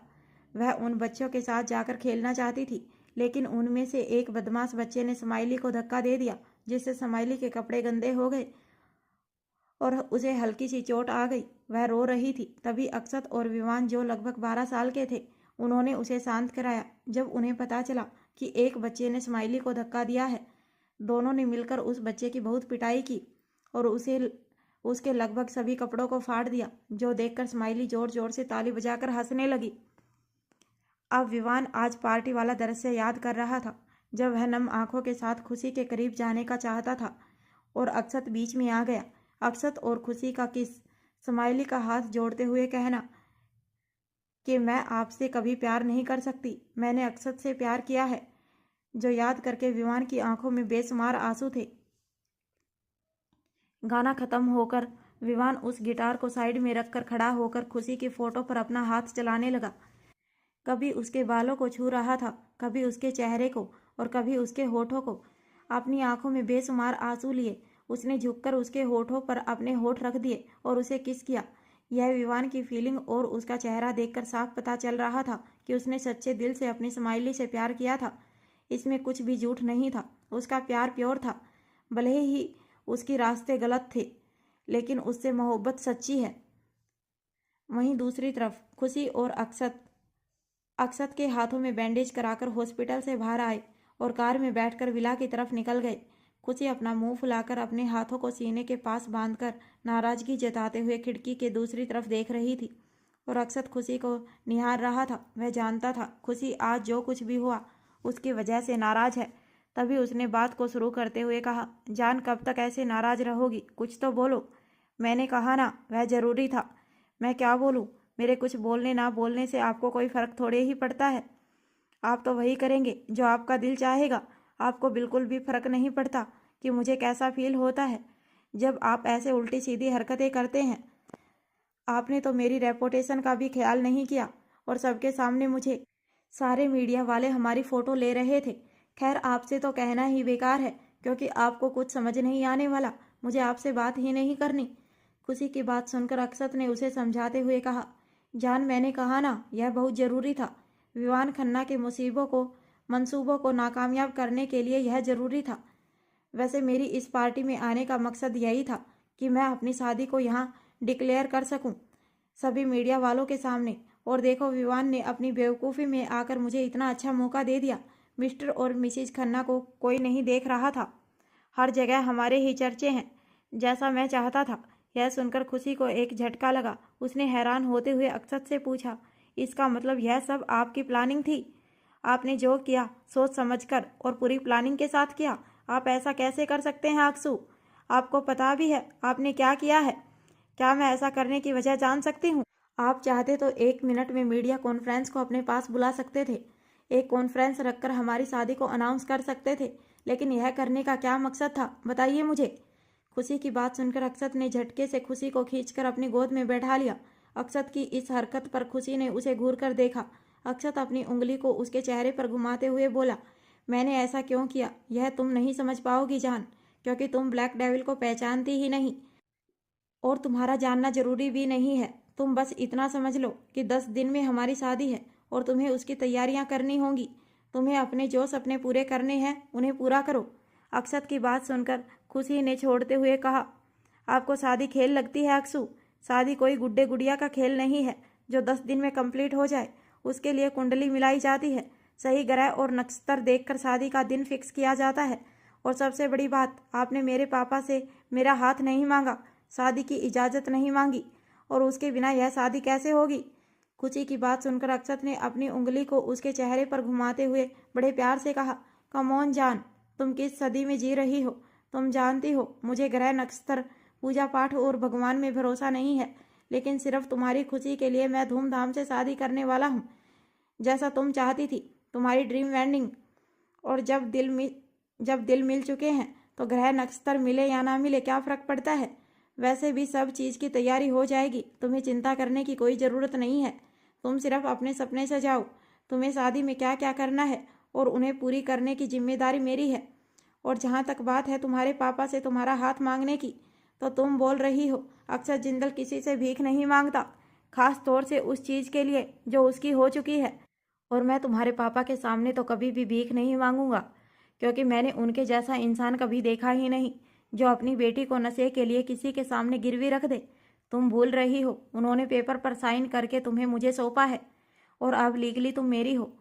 यह शादी ब्याह मेरे लिए सिर्फ एक फॉर्मेलिटी है, ताकि तुम अपनी इस सो कॉल्ड समाज में इज्जत से सर उठाकर जी सको और तुम्हें लोगों के घटिया सवालों का सामना ना करना पड़े। अगर तुम सिर्फ उनकी बेटी होती तो मैं सचमुच जाता उनसे तुम्हारा हाथ मांगने, लेकिन उन्होंने जिस दिन उन पेपर पर साइन किया था उन्होंने तुम पर से अपना सारा हक खो दिया है, इसीलिए मैं उनसे तुम्हें नहीं मांगूंगा। हाँ, अगर तुम चाहती हो तो मैं उन्हें हमारी शादी के लिए इन्फॉर्म कर सकता हूँ, लेकिन एक बात याद रहे, मुझे उनकी इजाज़त की ज़रूरत नहीं है। अक्षत की कही हुई एक एक बात कड़वी थी, लेकिन सच थी, जिन्हें सुनकर खुशी की आंखों में नमी आ गई। सच ही तो है, वह अक्षत की एक प्रॉपर्टी ही तो है। अक्षत अगर उससे शादी ना भी करे फिर भी लीगली अक्षत का उस पर हक है। खुशी अब कुछ नहीं कह पाई। उसने अपना सर नीचे कर लिया और अपने आंसुओं को छुपाने की कोशिश की। खुशी को रोता हुआ देखकर अक्षत ने उसके सर को अपने सीने से छुपाते हुए कहा, आई एम सॉरी जान, लेकिन मैं किसी के आगे भीख नहीं मांग सकता, और तुम्हारे लिए तो कभी नहीं, क्योंकि तुम पर सिर्फ मेरा हक है। तुमसे जुड़ी हर चीज़ मेरी है और अपनी चीज़ किसी से मांगी नहीं जाती, हक जताया जाता है। अब रोना बंद करो, क्योंकि मुझे तुम्हारी आंखों में आंसू जरा भी पसंद नहीं है। अक्षत की बात सुनकर खुशी शांत तरीके से उसके सीने से लगे हुए रो रही थी। उसके सिर्फ आंसू बह रहे थे, क्योंकि उसके पास तो शायद शिकायत करने के लिए शब्द भी नहीं थे। सच ही तो है, उसके पापा ने खुशी पर से अपना हक खो दिया है, लेकिन इस वक्त खुशी के दिमाग में सिर्फ एक ही सवाल था, क्या वह कोई चीज़ है? चीज़ तो वह होती है ना जिसमें जान नहीं होती, लेकिन खुशी तो चलता फिरता इंसान है। इस वक्त रात के लगभग 4 बज रहे थे। अक्षत और खुशी विला पहुंच चुके थे और अपने कमरे में आए। अक्षत के एक हाथ में बुलेट लगी थी और बैंडेज को उसके हाथ में करके एक्सपोर्ट के सहारे उसके गले में एक बेल्ट को टांग दिया गया था। अब अक्षत को अपने कपड़े चेंज करने में दिक्कत हो रही थी। उसकी आदत थी, वह बिना शावर लिए बेड पर नहीं जाता था। खुशी भी इस बात को बहुत अच्छे से जानती थी, इसीलिए उसने अक्षत की शर्ट के बटन अपने हाथों से खोले। वह अक्षत से कोई बात नहीं कर रही थी, बस अपना काम कर रही थी। उसने अक्षत की पैंट भी खोल दी, लेकिन अब आगे की कपड़े खोलने की उसकी हिम्मत नहीं हो रही थी। उसके हाथ कांप रहे थे और चेहरा शर्म से लाल हो रहा था, जो देखकर अक्षत ने शरारती चेहरे के साथ खुशी के कानों के पास जाकर धीरे से कहा, कम ऑन जान, तुम्हारे हाथ क्यों कांप रहे हैं? तुम मेरी गर्लफ्रेंड हो, हम दोनों ने पहले भी एक दूसरे के साथ ना जाने कितनी ही रातें बिताई हैं। चलो जल्दी मुझे बात दो, मुझे नींद आ रही है। अक्षत की शरारती बात सुनकर खुशी के गाल शर्म से लाल हो रहे थे, लेकिन अक्षत की कही हुई बातें भी तो सही थी। अक्षत खुशी के साथ बाथरूम में चला गया।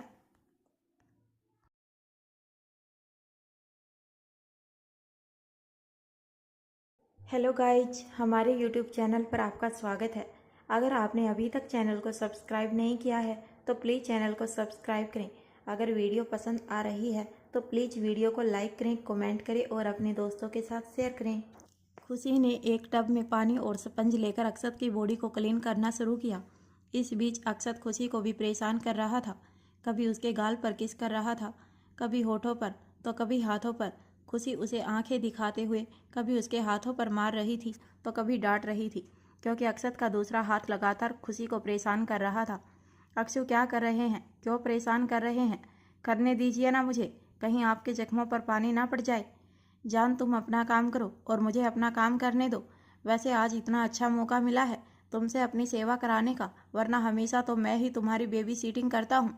यह मौका तो मैं हाथ से नहीं जाने दूंगा। कहते हुए अक्षत के चेहरे पर शरारती मुस्कान थी। खुशी ने उसे आंख दिखाते हुए कहा, यह देखो जख्म है, फिर भी जुबान पर लगाम नहीं आपके। मुझे परेशान कर रहे हैं, शरारती कहीं के। मुझसे अपनी सेवा कराने के लिए आपको गोली लगवानी जरूरी थी क्या? आप यूं ही कह देते, मैं आपकी सेवा कर देती। खुशी ने नाराजगी जताते हुए कहा। खुशी ने स्पंज साइड में रखकर अक्षत से कहा, चलिए हो गई आपकी बात, अब अपने अंडरगारमेंट्स खुद ही चेंज कर लीजिए, मैं तो चेंज नहीं करने वाली। यह सुनकर अक्षत ने मासूम सा चेहरा बनाते हुए खुशी का हाथ पकड़कर कहा, जान, यह मैं कैसे करूँगा, तुम ही कर दो ना। यह क्या पागलपन है, प्लीज़ छोड़िए ना, खुशी ने रिक्वेस्ट करते हुए कहा। हाँ जान, यह पागलपन ही है, तुम्हारे एहसासों का पागलपन, तुम्हारी करीबी का पागलपन। और मैं चाहता हूँ यह पागलपन तुम्हारे अंदर भी हो मेरे लिए, जैसे मैं तुम्हारे हर हिस्से से प्यार करता हूँ। तुम भी मुझसे प्यार करो, जैसे मैंने तुम्हारी बॉडी, आत्मा और प्यार पर हक जताया है, तुम भी मुझ पर जताओ। हमारे बीच एक सुई मात्र की दूरी या हिचकिचाहट नहीं होनी चाहिए। एक हवा भी हमारे बीच से आकर गुजर जाए, वह हक मैं हवा को नहीं देना चाहता। और मैं चाहता हूँ वही दीवानगी तुम्हारे अंदर हो। अक्षत ने अब तक खुशी के हाथों को पकड़ा हुआ था और थोड़े जुनून के साथ खुशी से अपनी बातें कह रहा था। अक्षत की बात सुनकर खुशी ने बात मानते हुए कहा, ठीक है अक्षु, मैं समझ गई, आप मेरे हो, आपके शरीर का हर हिस्सा मेरा है, आप तो मेरे हाथों को छोड़ दीजिए। माय लव, कहकर खुशी ने अक्षत के दोनों गालों पर किस किया। अब जाकर अक्षत थोड़ा रिलैक्स हुआ और उसने खुशी के हाथों को फ्री किया। खुशी ने एक लंबी गहरी सांस लेकर अक्षत के कपड़े उसे पहनाए और अक्षत को कमरे में जाकर आराम करने के लिए कहा। तब तक खुशी को भी शावर लेना था, क्योंकि उसके कपड़े भी भीग चुके थे। अक्षत ने कहा, ठीक है जान, पर जल्दी आना। वह क्या है ना, मुझे तुम्हें अपनी बाहों में भरे बिना नींद नहीं आती, अक्षत ने बड़े प्यार से कहा। खुशी ने मुस्कुराकर अक्षत को बाथरूम से बाहर धक्का देते हुए कहा, अब आप जाएंगे तभी मैं जल्दी आऊँगी ना, जाइए जल्दी। अक्षत भी लाचारी में अपना सर झटक कर वहाँ से चला गया। थोड़ी ही देर में खुशी ने भी शावर ले लिया और बाथरोब लपेट कर बाहर आई। उसने अपने क्लोजेट में जाकर अपना नाइट सूट पहना और वापस कमरे में आई। तब तक उसने देखा अक्षत बेड पर सो चुका है। अक्षत को देखकर खुशी ने अपने चेहरे पर प्यारी सी मुस्कान लेकर अक्षत की साइड खड़ी होकर थोड़ा सा झुकते हुए उसकी नाक खींचते हुए कहा, बदमाश कहीं के, दूसरों को अपने गुस्से से डराते रहते हैं और मुझे अपने प्यार से। I love you Akshu, please आप हमेशा ऐसे ही रहना, मेरे लिए हमेशा मेरे बनकर। अब मैं आपके बिना अपनी लाइफ इमेजिन भी नहीं कर सकती। इमेजिन करना भी मत जान, क्योंकि मेरे बिना तुम्हारी लाइफ इम्पॉसिबल है। यह सब सुनते ही खुशी की आंखें हैरानी से बड़ी हो गई और उसने लड़खड़ाते शब्दों में कहा, आप जाग रहे हैं? अगले ही पल अक्षत ने आंखें बंद किए हुए खुशी के गले में अपना हाथ लपेटे और झटके से अपने बिस्तर पर खींच लिया और उसे अपनी बाहों में भरते हुए मुस्कुराकर कहा, मैंने कहा था ना, तुम्हें अपनी बाहों में भरे बिना मुझे नींद नहीं आती। अब सो जाओ, इससे पहले कि मैं एक्टिव हो जाऊं और तुम्हें दिन भर सोने ना दूं। वैसे भी सुबह के 6 बज चुके हैं। यह सुनकर खुशी हैरानी से हड़बड़ाते हुए बोली, नो नो प्लीज़, मैं सो रही हूँ। लेटे हुए खुशी ने जल्दी से अपनी आंखें बंद कर ली। दोनों अपने चेहरे पर प्यारी सी मुस्कान लेकर सुकून के साथ सो गए। सुबह लगभग 11 बजे अक्षत का मोबाइल रिंग होने से अक्षत की आंख खुली। अक्षत ने धीरे से अपना सर उठाकर देखा। खुशी उसकी बाहों में सोई हुई है। अब अक्षत ने धीरे से खुशी के सिर को अपने शोल्डर से हटाया और जल्दी से टेबल पर पड़ा हुआ मोबाइल उठाया। उस पर राजीव का नंबर फ्लैश हो रहा था। अक्षत ने एक नज़र खुशी को देखा और मोबाइल लेकर बालकनी में चला गया। बोलो क्या बात है? अक्षत ने कठोर वॉइस में पूछा। सर कल पार्टी में जो भी हुआ, सभी न्यूज़ की हेडलाइंस में सिर्फ आप और विमान खन्ना ही चल रहे हैं। और इस बीच कहकर राजीव रुक गया। इस बीच क्या? साफ साफ बोलो। सर इस बीच कविन का नाम भी खींचा जा रहा है। उनके ऊपर इल्ज़ाम लगाए जा रहे हैं कि वह तो लड़कों को अपने जाल में फंसा रही है। सब जानना चाहते हैं आप दोनों क्यों उनके पीछे पड़े हैं। अब नौबत यहाँ तक आ गई है कि कविन की पर्सनल लाइफ खंगाला जा रहा है, लेकिन इसके कारण आपकी कंपनी को बहुत फ़ायदा हो रहा है। शेयर मार्केट में शेयर की रेट काफ़ी बढ़ चुके हैं। जान के बारे में जो भी उल्टी सीधी अफवाह उड़ रही है, उस मामले को तुरंत कंट्रोल करो। जान का नाम कहीं भी गलत तरीके से नहीं आना चाहिए। जो चल रहा है उसे चलने दो। हमारी शादी की न्यूज़ उड़ने दो, क्योंकि यह खबर हमारे दुश्मनों के जख्मों पर मिर्च का काम करेगी। पर ध्यान रहे, मामला हमारे कंट्रोल में रहना चाहिए। सर हमारे लंदन वाले बिजनेस डेलीकेट से मीटिंग थी, उस बारे में क्या करना है? तुम उनके साथ मीटिंग ऑनलाइन अरेंज कर दो। आज मैं घर से ही काम करूँगा। ओके सर कहकर राजीव ने कॉल डिस्कनेक्ट कर दी। अक्षत ने जैसे ही कॉल डिस्कनेक्ट की, तभी पीछे से उसे अपनी कमर पर किसी के नाजुक हाथ महसूस हुए, जो महसूस कर उसके चेहरे पर हल्की सी मुस्कान आ गई। खुशी ने अक्षत को बैक हग किया हुआ था। उसने उसके कमर पर अपना सर टिकाकर लगभग नींद में जमाई लेते हुए कहा, good morning Akshu. Sorry, good afternoon Akshu. Good morning जान, तुम अभी क्यों उठी? अगर तुम्हें नींद आ रही है तो थोड़ी देर रेस्ट कर लो। अक्षत ने खुशी के चेहरे पर बिगड़े हुए बालों को उसके कानों के पीछे करते हुए कहा, नींद तो आ रही है, पर अब आपकी भी जिम्मेदारी है मुझ पर। चलिए मैं आपको फ्रेश करा दूं, वरना आप अपने मीटिंग में लग जाएंगे और अपने खाने का ध्यान नहीं देंगे। खुशी ने बड़ी ही मासूमियत से कहा। ठीक है चलो। अक्षत और खुशी बाथरूम में चले गए। खुशी ने अक्षत को बाथटब में बैठाकर बहुत ही प्यार से बात दिया। इस बीच अक्षत ने भी शरारत करते हुए खुशी के ऊपर पानी फेंका, जिससे उसकी नाइट ट्रांसपेरेंट हो गई। अक्षत उसे अपने इंटेंस नज़रों से देखने लगा। खुशी ने भी इस बात को अच्छे से नोटिस कर लिया, इसीलिए उसने अक्षत को डांटते हुए कहा, मुझे पता है आपके दिमाग में क्या चल रहा है, लेकिन अभी सोचना भी मत। जब तक आप ठीक नहीं हो जाते नो रोमांस। खुशी ने कमांडिंग टोन में कहा। अरे ऐसा कैसे? चोट हाथ में लगी है। मुझे तो रोमांस करने का मन करेगा तो मैं करूँगा, तुम मुझे रोक नहीं सकती, अक्षत ने जिद करते हुए कहा। इस बात पर खुशी ने बिगड़ते हुए कहा, अच्छा जी, अपने कपड़े अपने हाथों से पहने नहीं जाते और इनको रोमांस करना है, ठरकी कहीं के। कहते हुए खुशी ने बाथटब के बाहर अक्षत के सिर को पीछे की तरफ निकाला और उस पर हल्के हाथों से शैम्पू करने लगी। अक्षत ने अपनी आंखें बंद किए हुए कहा, जान लेकिन मानना पड़ेगा, अब तुम्हारे साथ रहकर मुझे गर्लफ्रेंड बॉयफ्रेंड वाली फीलिंग नहीं आती, बल्कि हस्बैंड वाइफ वाली फीलिंग आती है। काश मुझे पहले पता होता कि तुम्हारे साथ मेरी लाइफ इतनी स्पेशल हो जाएगी। आई प्रॉमिस जान, मैं तुम्हें कब का अपना बना चुका होता, लेकिन अब मैं देर नहीं करूँगा। बहुत जल्द तुम और मैं हमेशा के लिए एक हो जाएंगे और तुम्हारी इस केयर पर सिर्फ और सिर्फ मेरा हक होगा।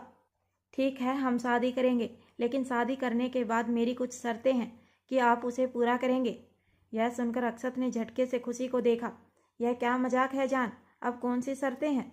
यह मजाक नहीं है अक्षु, आई एम सीरियस। क्या आप मेरी शर्तों का पूरा करेंगे? सोचकर हाँ कहिएगा, क्योंकि मेरी शर्त इतनी भी आसान नहीं है। ऐसी भी कौन सी शर्त है जान जो इतनी भी आसान नहीं है? बताओ मुझे। तुम जानती हो अक्षत जिंदल के लिए दुनिया में कोई भी काम मुश्किल नहीं है, अक्षत ने पूरे गरूर के साथ कहा। अच्छा, इतना कॉन्फिडेंस है आपको? तो ठीक है, पहले आप रेडी हो जाइए, फिर मैं आपको बताती हूँ मेरी कौन सी शर्त है। थोड़ी ही देर में खुशी और अक्षत फ्रेश होकर बाहर निकले। खुशी ने इस वक्त बाथरोब पहन रखा था और अक्षत इस वक्त टॉवल में था। खुशी ने अक्षत को उसकी ड्रेस पहनाई, जिसमें उसका 5 पीस बिजनेस सूट था, क्योंकि अभी अक्षत को एक ऑनलाइन मीटिंग अटेंड करनी थी, और खुद भी एक लाइट ग्रीन कलर का पटियाला सूट पहनकर रेडी हुई। खुशी और अक्षत नीचे डाइनिंग हॉल में आई। एक सर्वेंट ने उन लोगों के आगे ब्रेकफास्ट परोस दिया। अक्षत ने सभी नौकरों को वहां से जाने का इशारा किया। खुशी अक्षत के सामने डाइनिंग टेबल के ऊपर बैठ गई और उसने अपने हाथों से अक्षत को ब्रेकफास्ट कराना शुरू किया और इसी बीच खुशी ने भी ब्रेकफास्ट किया। अब अक्षत और इंतज़ार नहीं कर सकता था। उसने खुशी से कहा, बोलो जान, तुम्हारी क्या शर्तें हैं? ओके तो सुनिए, मेरी पहली शर्त भरोसा। एक रिश्ते का वजूद होता है, आपको मुझ पर हमेशा भरोसा करना होगा। अगर मुझे लेकर आपके दिल में कोई डाउट हो तो आप उसे मुझसे डायरेक्ट क्लियर करेंगे। बस इतनी सी बात। ओके, मुझे मंजूर है, कहकर अक्षत ने हामी भरी। अभी बात ख़त्म नहीं हुई है, आगे की शर्त सुनिए। मेरी दूसरी शर्त लॉयल्टी यानी ईमानदारी। किसी भी रिश्ते को मजबूत बनाने के लिए यह दूसरी चीज़ है जो ज़रूरी है। आप मेरे पति हमेशा ईमानदार रहेंगे। मुझसे पहले आपकी ज़िंदगी में कितनी लड़कियां आई और गई, मुझे उससे कोई मतलब नहीं है। बस मुझे फ़र्क इस बात से है कि मेरे बाद आपकी ज़िंदगी में कोई ना आए, क्योंकि मैं अच्छे से जानती हूँ मैं आपकी ज़िंदगी की पहली लड़की नहीं हूँ, पर मैं आपकी ज़िंदगी की आखिरी लड़की बनना चाहती हूँ। मेरे जीते जी आपकी लाइफ में कोई और नहीं आनी चाहिए, क्योंकि मैं आपको किसी के साथ नहीं बांट सकती और मैं धोखा हरगिज बर्दाश्त नहीं करूँगी। खुशी की बात सुनकर अक्षत ने कुछ पल सोचा, फिर उसके सर पर हाथ रखते हुए कहा, आई प्रोमिस जान, तुम्हारे अलावा मेरे दिल में और कोई नहीं आएगा। अक्षत जिंदल सिर्फ और सिर्फ खुशी का है। यह दोनों शर्त तो बहुत आसान थी अक्सू, लेकिन मेरी तीसरी और आखिरी शर्त, प्रॉमिस कीजिए आप वायलेंस छोड़ देंगे और किसी की जान नहीं लेंगे। यह सब सुनते ही अक्षत की आंखें हैरानी से फटी की फटी रह गई।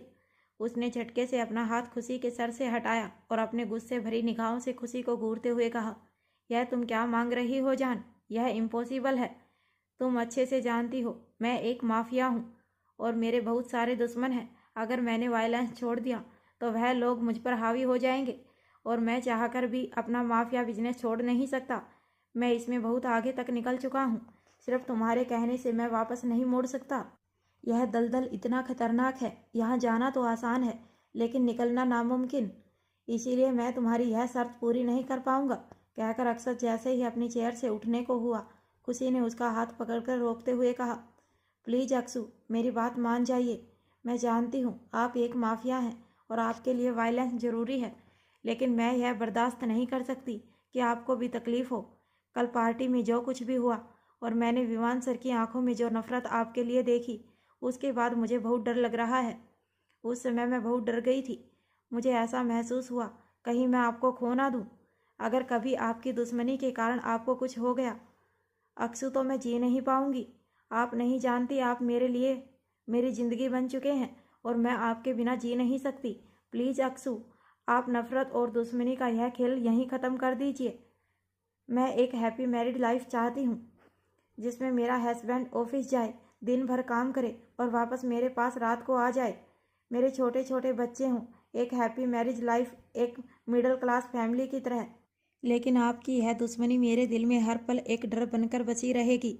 आप ही सोचिए, जहाँ मौत सर पर तांडव कर रही हो, वह मेरी हैप्पी मैरिज लाइफ का सपना कहाँ से पूरा होगा? यह सोचकर कि आप ऑफिस के लिए निकले और शाम को शायद वापस ही ना आए। आप नहीं जानते अक्सू, यह डर किस कदर मेरे दिल में बस गया है। प्लीज़ अक्सू, मेरी बात मान जाइए, कहकर खुशी रोते हुए अक्षत से लिपट जाती है। खुशी की बात और उसका रोना देखकर अक्षत समझ चुका था खुशी कल की घटना को लेकर डरी हुई है। खुशी को रोते हुए देखकर अक्षत ने उसके बालों पर हाथ चलाते हुए कहा, मैं जानता हूँ जान, तुम मेरी फिक्र कर रही हो क्योंकि तुम मुझसे बहुत प्यार करती हो, लेकिन तुम इस वक्त मुझसे जो मांग रही हो यह लगभग नामुमकिन है। तुम नहीं जानती आज तक मैंने कितने क्राइम किए हैं, खुद आगे आने के लिए ना जाने कितने ही लोगों की जान ली है। अरे वह सभी इसी ताक में बैठे हैं कि कब ब्लैक डेविल कमज़ोर पड़े और वह लोग उसे ख़त्म कर दें। और अब तो मेरी ज़िंदगी में तुम हो जान, मेरी सबसे बड़ी कमज़ोरी। अब वह लोग मुझे नुकसान पहुंचाने के लिए तुम्हें भी ढाल बना सकते हैं और मैं तुम्हें कभी प्रोटेक्ट कर पाऊंगा जब मेरे पास यह पावर रहेगी। मैं खुद पर तो चोट बर्दाश्त कर सकता हूँ, लेकिन तुम्हारे ऊपर एक खरोच भी आए तो मैं बर्दाश्त नहीं कर पाऊंगा। इसीलिए मैं चाहकर भी तुम्हारी बात नहीं मान सकता। इसका मतलब आप लोगों की जान लेना नहीं छोड़ेंगे अक्सू? क्या अब जिंदगी भर मैं एक डर के साए में जीती रहूंगी कि मेरे अक्सू आज रात को घर आएंगे या नहीं? कल को कोई हमारी जान एक बम ब्लास्ट में या शूट आउट में ना ले ले। विवान सर की आंखों में आपके लिए जो नफरत है, क्या वह जिंदगी भर रहेगी? खुशी ने रोते हुए अक्षत से सवाल पूछा। खुशी की बात सुनकर अक्षत ने उसे समझाते हुए कहा, जान तुम खामखा इतनी टेंशन ले रही हो, ऐसा कुछ नहीं होगा। तुम अच्छे से जानती हो हमें हमारे गार्ड प्रोटेक्ट कर रहे हैं। मेरे पास जो पावर है उसके कारण कोई हमें चाहकर भी हाथ नहीं लगा सकता। और तुम्हें मुझ पर भरोसा है ना, तुम्हारे अक्षु को कुछ नहीं होगा। और जहाँ तक बात है विवान खन्ना की, तो तुम चिंता मत करो, मैं बहुत जल्द उसे ख़त्म कर दूंगा और हमारी ज़िंदगी से निकाल दूंगा। नहीं अक्षु, आप ऐसा कुछ नहीं करेंगे, क्योंकि इससे तो आप दोनों की दुश्मनी की आग और भड़केगी। दोनों तरफ से अटैक होगा, आप लोग एक दूसरे को मारने मरने को तैयार हैं। ऐसे तो यह दुश्मनी कभी ख़त्म नहीं होगी। खुशी ने अक्षत के हाथ को अपने सर पर रखकर उसे अपनी कसम देते हुए कहा, अगर आपने मुझसे ज़िंदगी में कभी सच्चा प्यार किया है अक्षु, तो आपको मेरी कसम है अक्षु, आप अपने हाथों से किसी की जान नहीं लेंगे और विमान सर से दूर रहेंगे, चाहे जितना हो सके। आप अपनी तरफ से दुश्मनी की पहल नहीं करेंगे और पहला वार आपका नहीं होगा। यह कसम सुनते ही अक्षत के पैरों तले जमीन खिसक गई। उसने झटके से अपना हाथ पीछे खींचते हुए कहा, जान तुम पागल हो गई हो, तुम क्या कह रही हो तुम्हें पता है? तुम मुझे कमज़ोर पड़ने के लिए कह रही हो। तुम मेरा प्यार हो जान, तुम्हें मेरी ताकत बनना चाहिए, लेकिन तुम मेरी कमजोरी बन रही हो। गलती मेरी ही है, मैंने ही तुम्हें इतना प्यार कर लिया कि आज तुम मेरे सामने यह सब बातें कह रही हो। मेरे सामने कोई भी जुबान खोलने से पहले 100 बार सोचता है, लेकिन तुम अपनी बचकानी हरकतों से हमेशा मुझे परेशान करती हो। लेकिन आज तुमने ज़िंदगी में पहली बार मुझसे कुछ मांगा है जान, और अपनी कसम दी है। इसीलिए मैं यह वादा करता हूँ, विवान और मेरे बीच दुश्मनी की शुरुआत कभी भी मुझसे नहीं होगी। पहल मैं नहीं करूँगा, लेकिन अंजाम मैं दूंगा। मैं उसे जान से नहीं मारूंगा, लेकिन उसकी ज़िंदगी मौत से बदतर बना दूंगा। मैं किसी की जान तब तक नहीं लूँगा जब तक मैं बर्दाश्त कर सकता हूँ, लेकिन उस बर्दाश्त की हद क्या होगी यह मैं डिसाइड करूँगा। अब मैं यहाँ से जा रहा हूँ, प्लीज़ मुझे थोड़ी देर अकेला छोड़ देना, इससे पहले कि मेरा दिमाग ख़राब हो जाए और मैं गुस्से में आकर तुम्हें कुछ कह दूँ। कहकर अक्षत गुस्से से तेज कदमों के साथ विला के बाहर चला गया और कार में बैठकर वह ऑफिस के लिए निकल गया। इस वक्त कार में वह बहुत ही गुस्से में था। वह गुस्से से अपनी मुट्ठियां कस रहा था, बालों में हाथ फैला रहा था और यहाँ खुशी कमरे में रो रही थी। उसने रोते हुए अपने आप से कहा, मैं जानती हूँ अब तो मैंने जो डिसाइड की है, शायद आपकी नज़रों में वह गलत है, लेकिन मेरी आने वाली खुशियों के लिए यह ज़रूरी है। मैं किसी भी कारण आप पर एक खरोच भी बर्दाश्त नहीं कर सकती, लेकिन आपका गुस्सा दुश्मनी को इन्विटेशन देता है। मैंने विवान सर की आंखों में आपके लिए वह नफरत देखी है जिसे देखकर मैं डर गई हूँ। ना जाने क्यों मुझे उन आंखों में एक आग नजर आई और मैं बस इतना चाहती हूँ आप उनसे दूर रहें। इधर दूसरी तरफ अक्षत अपने ऑफिस पहुँच चुका था और लगभग सभी एम्प्लॉय पर गरज और बरस रहा था। कुछ एम्प्लॉय आपस में खुसर फुसर करते हुए बोले, लगता है सर का खुशी मैडम से झगड़ा हुआ है, इसीलिए यह उनका गुस्सा हम पर उतार रहे हैं। कल ही मैंने न्यूज में देखा था, सर और मैडम की बहुत जल्द शादी होने वाली है। इन्हें तो खुश होना चाहिए था, लेकिन आज यह इतना गर्म क्यों है? अक्षत उन दोनों एम्प्लॉय को खुसर फुसर करते हुए देख लेता है और अपने डार्क एक्सप्रेशन के साथ उन्हें देखते हुए चिल्लाकर बोला, लगता है तुम लोगों के पास फालतू की गॉसिप करने के लिए बहुत वक्त है। तुम लोग एक काम करो, आज से तुम लोगों की ऑफिस से परमानेंट छुट्टी। अब जितनी बात करनी है जाकर बाहर करो। यह सुनकर दोनों एम्प्लॉय की हवा टाइट हो गई। वह अक्षत से रिक्वेस्ट करते हुए बोले, आई एम सॉरी सर, आज के बाद ऐसी गलती नहीं होगी। I don't want to hear any excuse. Akshat ने लगभग इतनी जोर से चिल्लाते हुए कहा। वह दोनों एम्प्लॉय डर के मारे जल्दी बाहर भागे। अक्षत गुस्से से अपने 2 उंगलियों से माथे को रब करते हुए कुर्सी पर बैठ गया। इस वक्त उसका गुस्सा 7वें आसमान पर थे। तभी उसका लैंडलाइन नंबर रिंग करने लगा। सामने राजीव ने अक्षत को बताया, सर लंदन वाले क्लाइंट के साथ रात को मीटिंग है और मैंने ऑनलाइन मीटिंग फिक्स कर दी है। यह सुनकर अक्षत ने राजीव से कहा, तुम एक काम करो, मेरी जेट रेडी करवाओ, मैं लंदन जाकर लंदन वाले क्लाइंट से डिस्कस करूँगा। और सुनो, 2 लोगों के जाने के अरेंजमेंट करना और खुशी से कहकर मेरा लगेज रेडी करवा दो। मैं डायरेक्ट ही ऑफिस से एयरपोर्ट आ रहा हूँ। ओके सर, कहकर राजीव ने कॉल डिस्कनेक्ट कर दी। अब अक्षत ने किसी तरह खुद को कूल डाउन किया और किसी को कॉल करके ऑर्डर दिया, हम लोग आज ही लंदन के एक स्पेशल मीटिंग के लिए जा रहे हैं, रेडी रहना, 1 घंटे में हमारी फ़्लाइट है। थोड़ी ही देर में अक्षत अपना जैकेट लेकर कार में बैठकर एयरपोर्ट के लिए निकला। थोड़ी देर बाद उसकी कार खुशी के घर के सामने रुकी। निकिता, जो इस वक्त गार्डन में पेड़ पौधों को पानी दे रही थी, अक्षत की कार को देखकर हैरान होते हुए बोली, ड्रैकुला उर्फ खुशी का आशिक यहाँ क्या कर रहा है?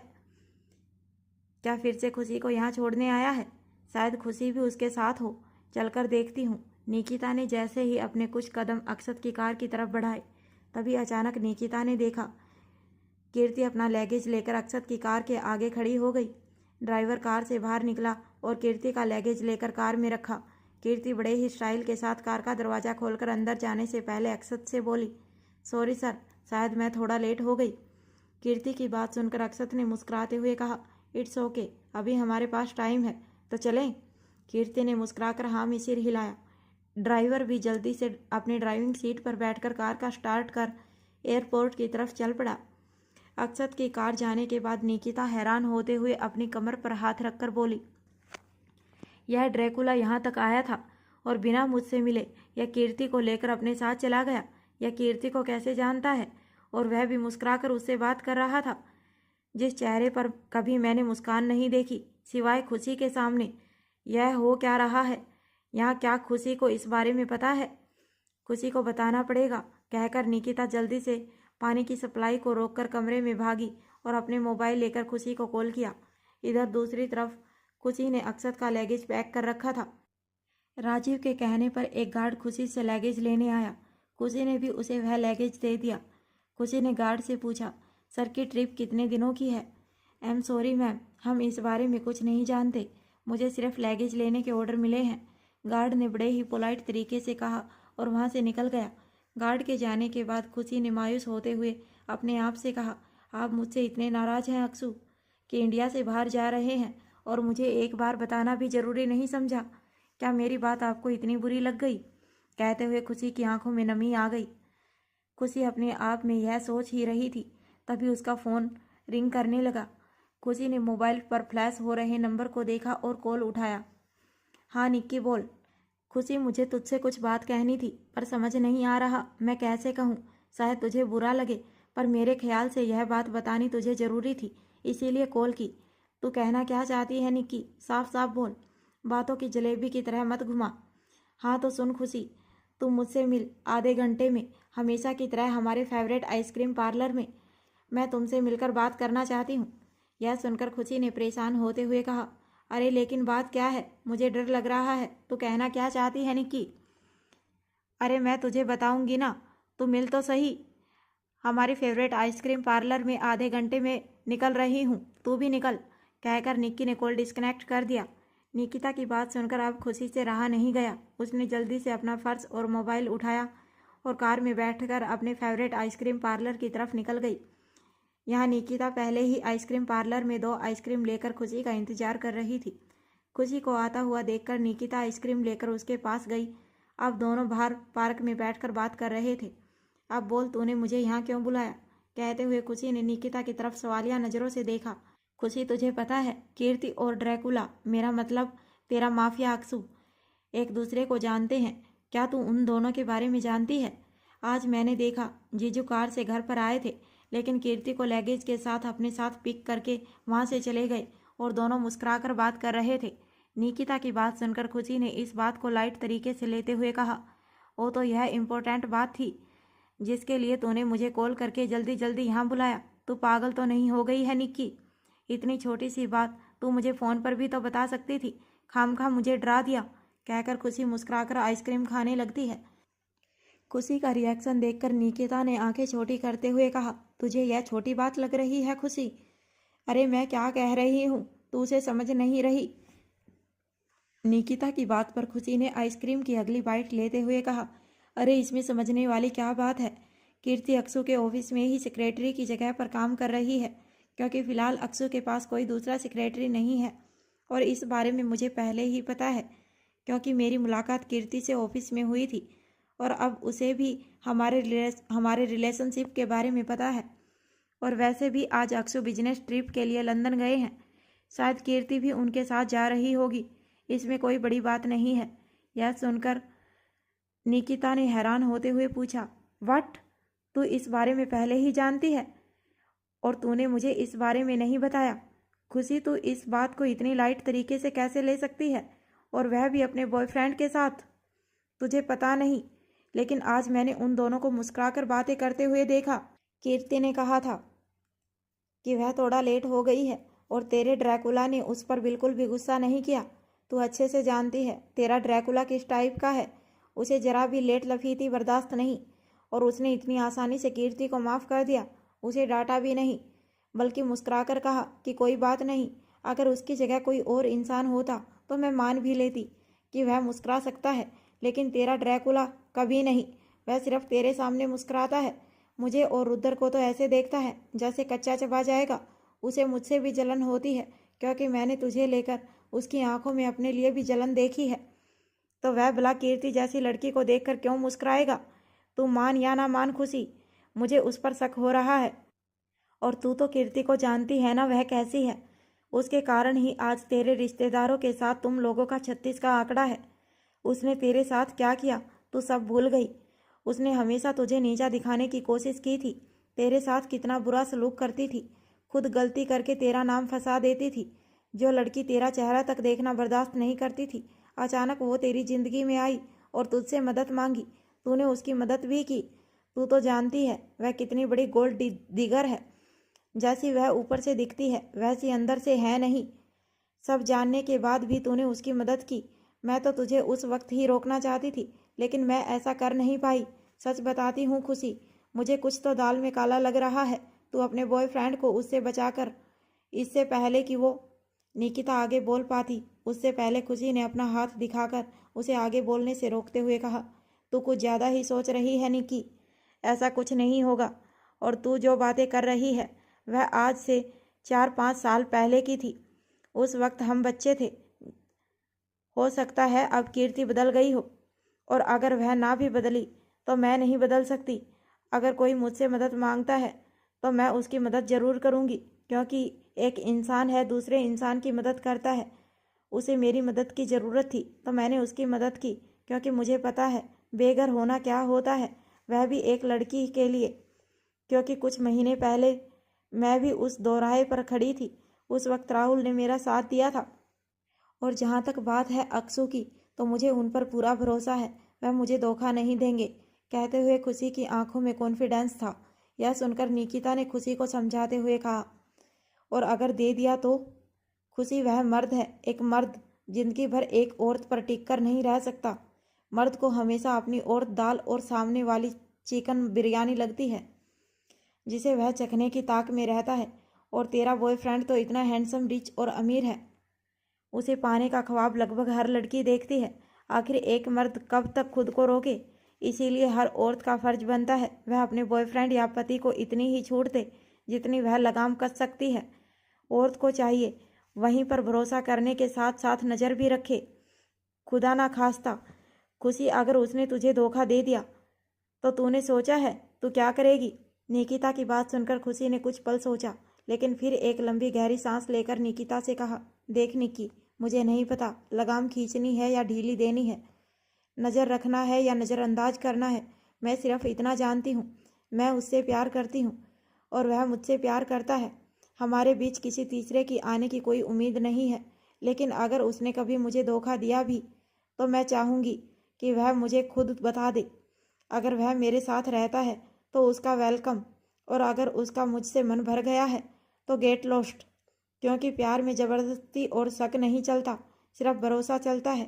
अगर वह मुझे धोखा देना चाहता है तो मैं उस पर कितनी भी नज़र रखूं, वह मुझे धोखा दे ही देगा, क्योंकि मैं 24 घंटे उसके आगे पीछे नहीं डोल सकती। और अगर वह मेरे लिए लॉयल है तो ज़िंदगी में कितनी भी लड़कियां आएँ और जाएं, उसे कोई फ़र्क नहीं पड़ेगा। मैं भविष्य को नहीं जानती, मैं सिर्फ आज को जानती हूँ, और आज वह मेरा है। और मैं भविष्य का सोचकर उस पर शक कर अपने प्यार को बदनाम नहीं करूँगी। मैंने उस पर भरोसा किया है और भरोसा ही करूँगी। जब तक वह मुझसे नज़र मिलाकर बात करेगा मेरा प्यार उसके लिए बना रहेगा, और जिस दिन उसने मुझसे नज़र चुराना शुरू कर दिया उस दिन मैं जान जाऊँगी कि अब मेरी उसकी ज़िंदगी में कोई जगह नहीं है, मुझे चले जाना चाहिए। क्योंकि जब हमारे बीच कोई तीसरा आ जाएगा तो मैं उसके साथ ज़बरदस्ती रहकर भी क्या करूँगी। इसीलिए वह कीर्ति के साथ रहे या मल्लिका शेरावत के साथ, मुझे फ़र्क नहीं पड़ता, क्योंकि उसके दिल में मैं हूँ। जिस दिन सिर्फ उसकी ज़ुबान पर रह जाऊँगी मुझे फ़र्क पड़ेगा। इन बातों को कहते हुए खुशी बहुत ही इमोशनल लग रही थी। I hope so. मैं भगवान से प्रार्थना करूंगी वह तेरे भरोसे को कभी ना तोड़े, क्योंकि मैं जानती हूँ अगर उसने ऐसा किया तो वह अपने सबसे चाहने वाले को खो देगा। एक सच्चा प्यार करने वाली औरत जब मर्द से अपना भरोसा खो देती है तो उस मर्द से बदकिस्मत इंसान इस दुनिया में कोई नहीं होता। लेकिन उस भरोसे के टूटने के बाद उस औरत की जो हालत होती है शायद उस मर्द का कोई अंदाज़ा भी नहीं लगा सकता। और मैं तुझे उस दर्द से नहीं देखना चाहती खुशी, निकिता ने अपने आप से कहा। फिर निकिता ने बात बदलते हुए कहा, वैसे तेरा बॉयफ्रेंड ट्रिप से कब आएगा? क्योंकि मुझे तेरे साथ शॉपिंग पर जाना है। 6 दिन बाद यानी अगले हफ्ते मेरी शादी है, तुझे याद है ना? ट्रिप से वह कब आएंगे वह तो मुझे पता नहीं, क्योंकि उन्होंने मुझे बताया नहीं, शायद भूल गए। लेकिन मैं शॉपिंग के लिए तेरे साथ चलूँगी। एक काम करते हैं, हम लोग परसों ही चलते हैं। वाट? वह ट्रिप पर गए और तुझे बताया भी नहीं? खुशी, तुम दोनों के बीच सब ठीक तो है? अरे हाँ यार, सब ठीक है, बस वो थोड़ा सा मुझसे नाराज़ हैं। बट डोंट वैरी, मैं उन्हें मना लूँगी। वह ज़्यादा देर तक मुझसे नाराज़ नहीं रह सकते। नाराज़ हैं लेकिन किस लिए? कहकर निकिता हैरान थी। खुशी ने निकिता को सारी बात बता दी। सारी बातें जानने के बाद निकिता ने खुशी से कहा, खुशी तूने जो कहा वह सही है, लेकिन तू इस बात को भी अच्छे से समझ ले कि काली अंधेरी दुनिया में जाना आसान है, वहाँ से लौटना नामुमकिन। उसका पॉइंट ऑफ व्यू भी ठीक है। अगर वह कमज़ोर पड़ जाएगा तो उसके दुश्मन ताकतवर हो जाएंगे। खैर, मैं इस बारे में कुछ नहीं कहना चाहती, तुम लोग आपस में निपट लो, क्योंकि मुझे लगता है यह तुम दोनों का आपसी मामला है।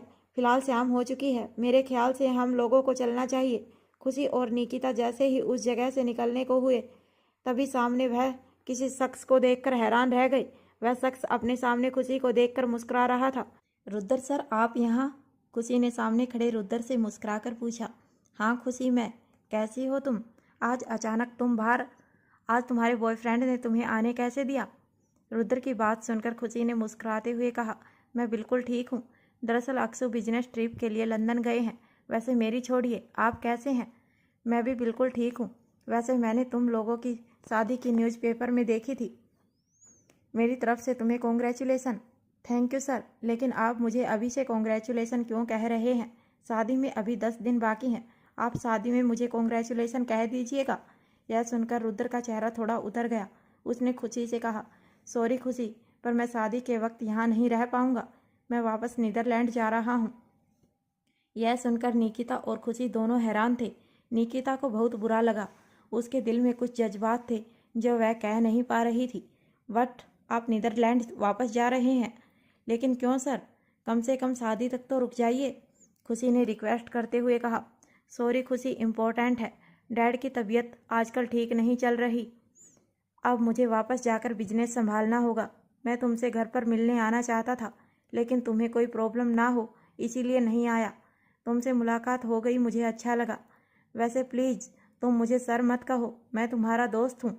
मुझे रुद्र कहो, मुझे अच्छा लगेगा। वैसे तुम लोग यहाँ क्या बातें कर रहे थे? यह सुनकर खुशी ने मुस्कुराते हुए कहा, वह 6 दिन बाद निकिता की शादी है तो हम लोग उसकी शॉपिंग के लिए ही जाने वाले थे। इसकी शादी शिमला में है। व्हाट? निकिता की शादी? कहकर रुद्र ने हैरानी से निकिता की तरफ देखा। निकिता ने अपना चेहरा नीचे कर लिया। वह रुद्र से नज़र नहीं मिला पा रही थी।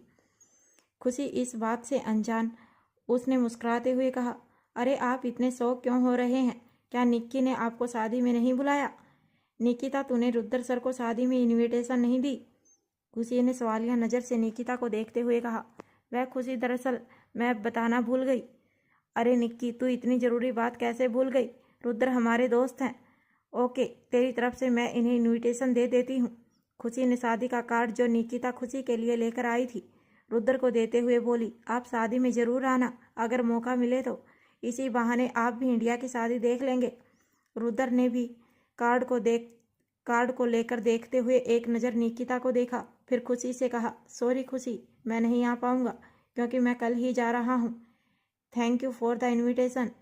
रुद्र की बात पर खुशी का चेहरा छोटा सा हो गया और उसने फिर मुस्कुराते हुए कहा, कोई बात नहीं, घर की जिम्मेदारी है, ज़्यादा ज़रूरी है।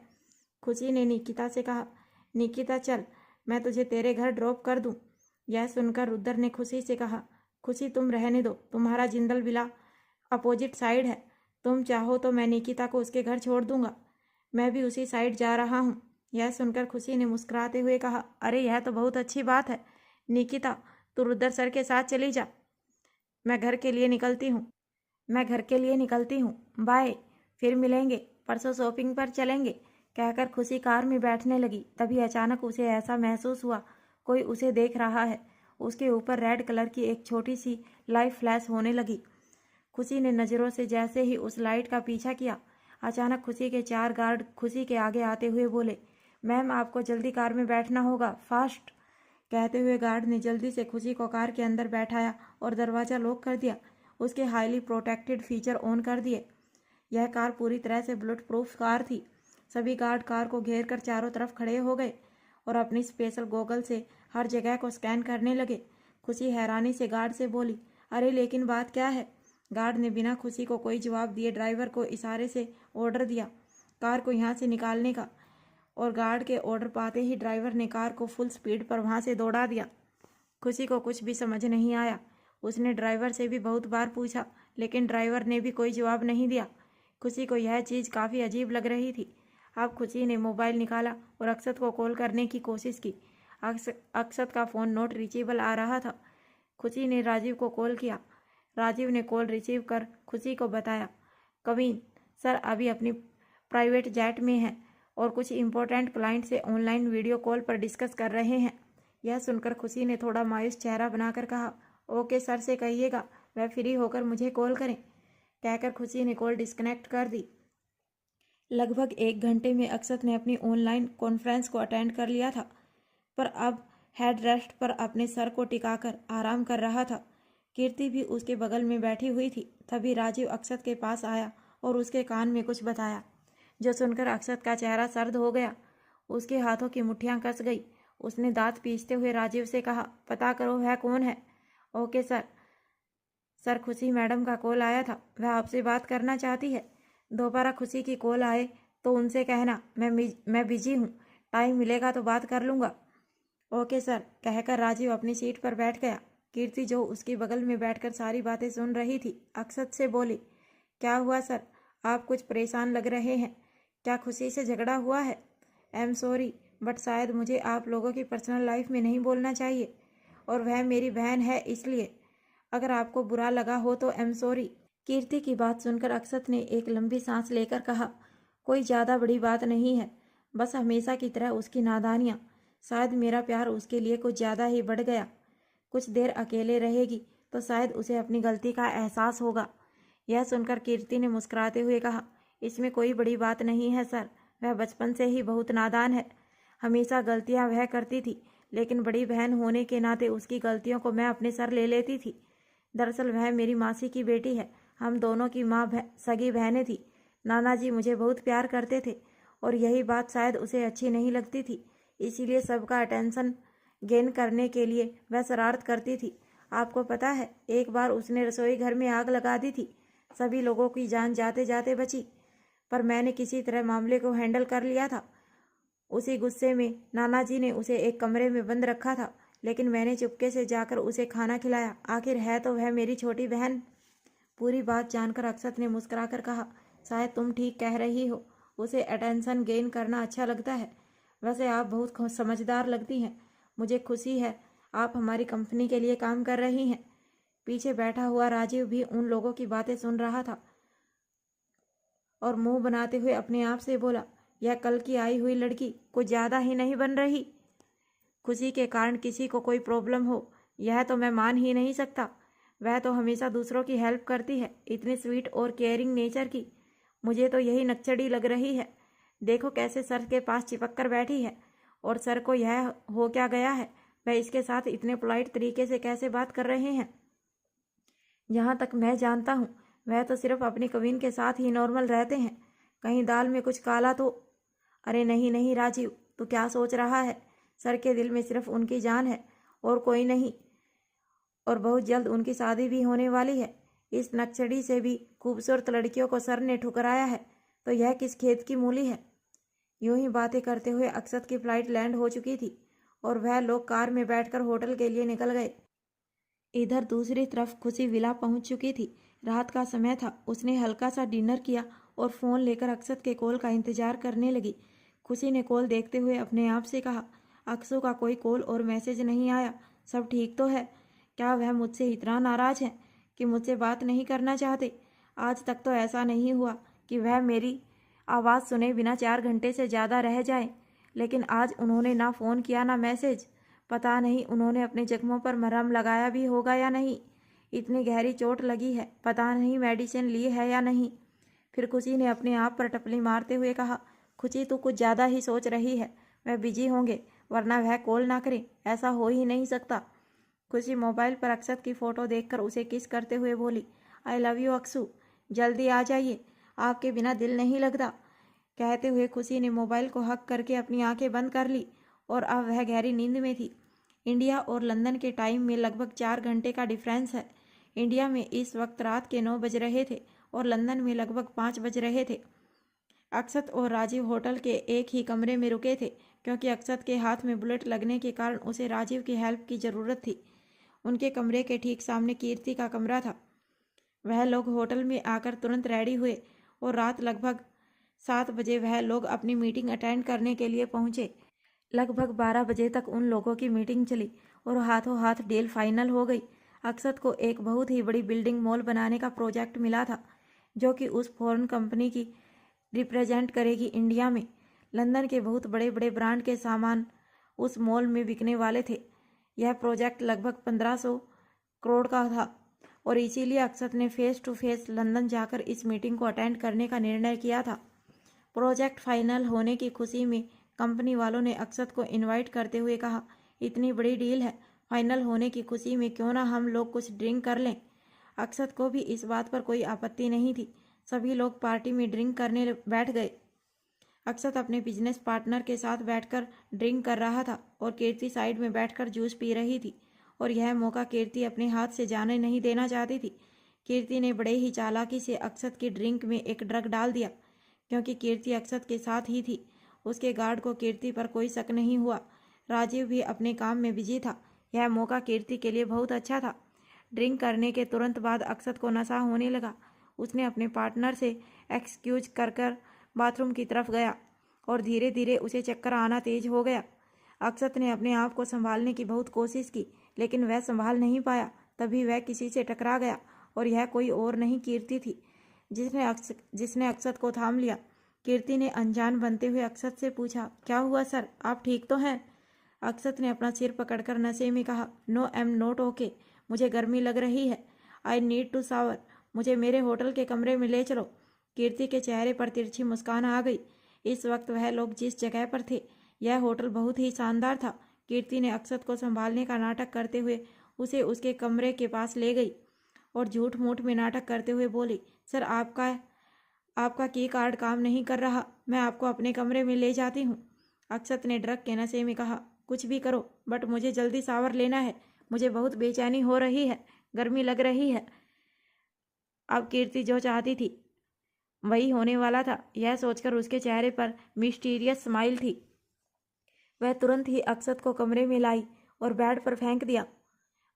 उसने अक्षत के कपड़े खोलने शुरू किए। यह देखकर अक्षत ने नशे में ही कीर्ति से कहा, यह तुम क्या कर रही हो, मेरे कपड़े क्यों खोल रही हो? यह सुनकर कीर्ति मासूम बनते हुए बोली, सर आपके हाथ में बैंडेज है, आप अपने कपड़े नहीं खोल पाएंगे, इसीलिए मैं आपकी हेल्प कर रही हूँ। ओके जल्दी करो, मुझे शावर लेना है, कहकर अक्षत ने उसे इजाज़त दे दी और कीर्ति ने ईविल स्माइल लिए अक्षत के कपड़े खोलने शुरू कर दिए। आज आप हमेशा हमेशा के लिए मेरे हो जाएंगे अक्षत जिंदल। उसके बाद मैं खुशी को करूँगी आपकी लाइफ से आउट और आपकी लाइफ में मैं करूँगी कम बैक। अब आपकी खूबसूरत बॉडी, नाम, पैसा, शोहरत सब मेरा होगा और खुशी की आंखों में होंगे आंसू और तब जाकर मेरा बदला पूरा होगा, कहकर कीर्ति मन ही मन खुश हो रही थी। इधर दूसरी तरफ रुद्र और निकिता। रुद्र की कार रात के 10 बजे एक सुनसान सड़क पर रुक गई और इस वक्त बहुत तेज बारिश हो रही थी। रुद्र और निकिता कार में अकेले थे और बारिश के कारण कार अचानक खराब हो गई। रुद्र ने कार से निकलकर कार ठीक करने की बहुत कोशिश की लेकिन वह उसके बस की नहीं थी। तभी निकिता जो कार में बैठकर लगभग आधे घंटे से रुद्र के वापस कार में आने का इंतजार कर रही थी, थक हार कर वह कार से बाहर निकली। बारिश बहुत तेज हो रही थी निकिता ने रुद्र से पूछा, क्या हुआ है? कार ठीक होने में कितना टाइम लगेगा? रुद्र ने निकिता को देखकर बताया, पता नहीं, शायद कार का इंजन जल चुका है, हमें मैकेनिक को बुलाना होगा। तुम कार में बैठो, मैं आसपास कुछ इंतजाम करता हूँ। कहते हुए रुद्र वहाँ से जाने लगता है। तभी निकिता ने उसका हाथ पकड़ लिया। रुद्र ने हैरानी से निकिता की तरफ देखा। निकिता ने अपनी नज़र नीचे करते हुए कहा, रात का टाइम है, बहुत तेज बारिश हो रही है, तुम कहाँ जाओगे? मुझे अकेले डर लग रहा है। यह सुनकर रुद्र ने उसे रिलैक्स करते हुए कहा, तुम डरो मत, मैं जल्दी आ जाऊंगा, वरना हमें सुबह तक यहीं रहना पड़ जाएगा। तुम कार में बैठकर कार को अंदर से लॉक कर लो, मैं अभी आया। निकिता ने भी रुद्र की बात मानते हुए कार में चली गई और कार को अंदर से लॉक कर लिया। रुद्र मैकेनिक को ढूंढने आसपास चला गया। रुद्र को गए हुए आधे घंटा हो गया, लेकिन रुद्र नहीं आया। अब निकिता डर रही थी, बारिश के कारण बिजली कड़क रही थी। निकिता अभी भगवान से प्रार्थना कर ही रही थी, तभी अचानक उसकी खिड़की पर किसी ने नॉक किया। यह सोचकर कि रुद्र आया है, निकिता ने हल्का सा कार का विंडो खोला, लेकिन उसके सामने कोई हवलदार था। हवलदार ने निकिता से पूछा, आप इस वक्त यहाँ क्या कर रही हैं? निकिता ने सारी सिचुएशन हवलदार को बता दी। हवलदार है निकिता को बाहर आने के लिए कहा, लेकिन हवलदार ने शायद शराब पी रखी थी, इसीलिए निकिता बाहर नहीं आई और हवलदार को वहां से जाने का कहकर कार का विंडो लगाने लगी। तभी हवलदार ने निकिता को बताया, यहाँ से लगभग 20 मीटर की दूरी पर एक लड़के का एक्सीडेंट हुआ है। मुझे डर है वही लड़का ना हो जिसका आप इंतजार कर रही हैं। यह सुनकर निकिता के चेहरे की हवाइयाँ उड़ गई। उसने जल्दी से कार का दरवाज़ा खोलकर हवलदार से कहा, कहाँ है वह लड़का? मुझे उसके पास जाना है। हवलदार ने उसे सांत्वना देते हुए कहा, चलो मैं तुम्हें उसके पास ले चलता हूँ। निकिता भी हवलदार के साथ जाने लगी। निकिता परेशानी में आगे आगे चल रही थी। उसने इस वक्त ब्लैक कलर का सूट और चूड़ीदार पजामी पहन रखी थी, लेकिन हवलदार आगे चलती हुई निकिता की कमर की तरफ देख रहा था, जिसका अंदाजा साफ लगाया जा सकता था कि हवलदार कुछ गलत करना चाहता है। लेकिन निकिता अपनी परेशानी में देख ही नहीं पाई। थोड़ी देर चलने के बाद हवलदार ने सही मौका देखकर निकिता के साथ छेड़खानी शुरू कर दी। अब निकिता समझ चुकी थी कि वह बुरी फंसी है, इसीलिए उसने मौका पाते ही कार की तरफ अपने कदम बढ़ा दिए। लेकिन अगले ही पल हवलदार ने उसे पकड़ लिया और उसके साथ बदतमीजी करने की कोशिश की।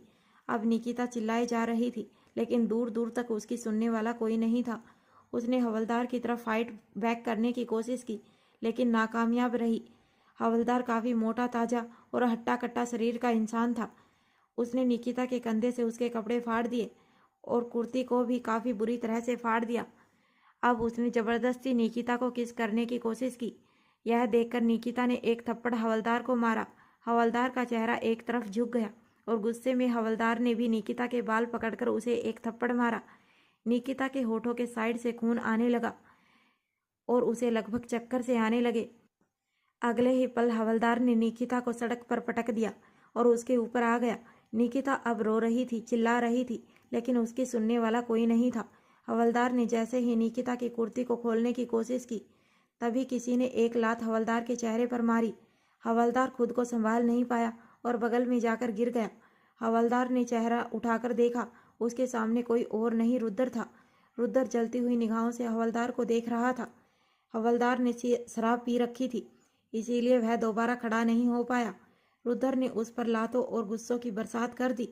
थोड़ी ही देर में हवलदार लगभग अधमरा हो गया। रुद्र ने उसे पंच मारते हुए कहा, तेरी हिम्मत कैसे हुई उसे छूने की? वह मेरी है, मैं तुझे जान से मार दूंगा।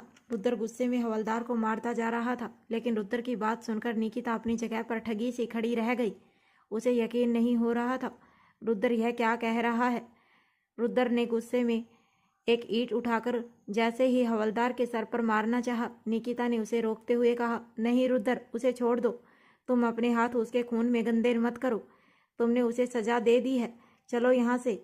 रुद्र गुस्से से लाल पीला होते हुए निकिता से बोला, नहीं, मैं इसे नहीं छोड़ूंगा, आज मैं इसे ख़त्म कर दूंगा। इसकी हिम्मत कैसे हुई तुम्हें हाथ लगाने की? रुद्र ने जैसे ही हवलदार को दोबारा मारना चाहा, निकिता बीच में आते हुए बोली, प्लीज़ रुद्र, तुम्हें मेरी कसम, उसे छोड़ दो। निकिता की कसम देने पर ना चाहते हुए भी रुद्र ने हवलदार को छोड़ दिया और उठकर निकिता की तरफ आया। निकिता रो रही थी, वह इस घटना से काफ़ी डर चुकी थी। निकिता के कपड़े काफ़ी हद तक फट गए थे। रुद्र ने जल्दी से अपनी शर्ट निकालकर निकिता को पहनाई और उसे अपने सीने से लगाकर शांत कराने लगा। निकिता भी रुद्र से लिपट कर रोने लगी। दोनों वहां से कार की तरफ आए। रुद्र ने निकिता को कार में बैठाया और खुद भी कार में बैठते हुए बताया, निकिता, मुझे कहीं मैकेनिक नहीं मिला, मैं कॉल करके दूसरी कार मंगा लेता हूँ। तुम शांत हो जाओ, मैं हूँ तुम्हारे साथ। रुद्र ने अपनी पॉकेट से मोबाइल निकालकर जैसे ही किसी को कॉल मिलानी चाही, निकिता एक बार फिर उससे लिपट कर रोने लगी। रुद्र एक बार फिर उसे अपने सीने से लगाकर शांत कराने लगा, लेकिन तभी वह हैरान रह गया क्योंकि निकिता ने रोते हुए उसके होठों पर होठ रख दिए थे और उसे किस करने लगी थी। रुद्र कुछ पल के लिए शौक रहा। उसने धीरे से निकिता को खुद से दूर किया और उसके चेहरे की तरफ देखते हुए कहा, निकिता, यह तुम क्या कर रही हो? तुम होश में नहीं हो। मैं पूरी तरह से होश में हूँ Rudra, I need you please.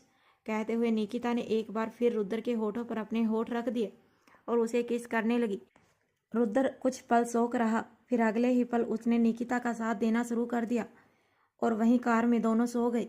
सुबह लगभग 5:30 बजे रुद्र की आंख खुली और उसने ड्राइवर को कॉल करके दूसरी कार मंगा ली। निकिता अब तक सोई हुई थी।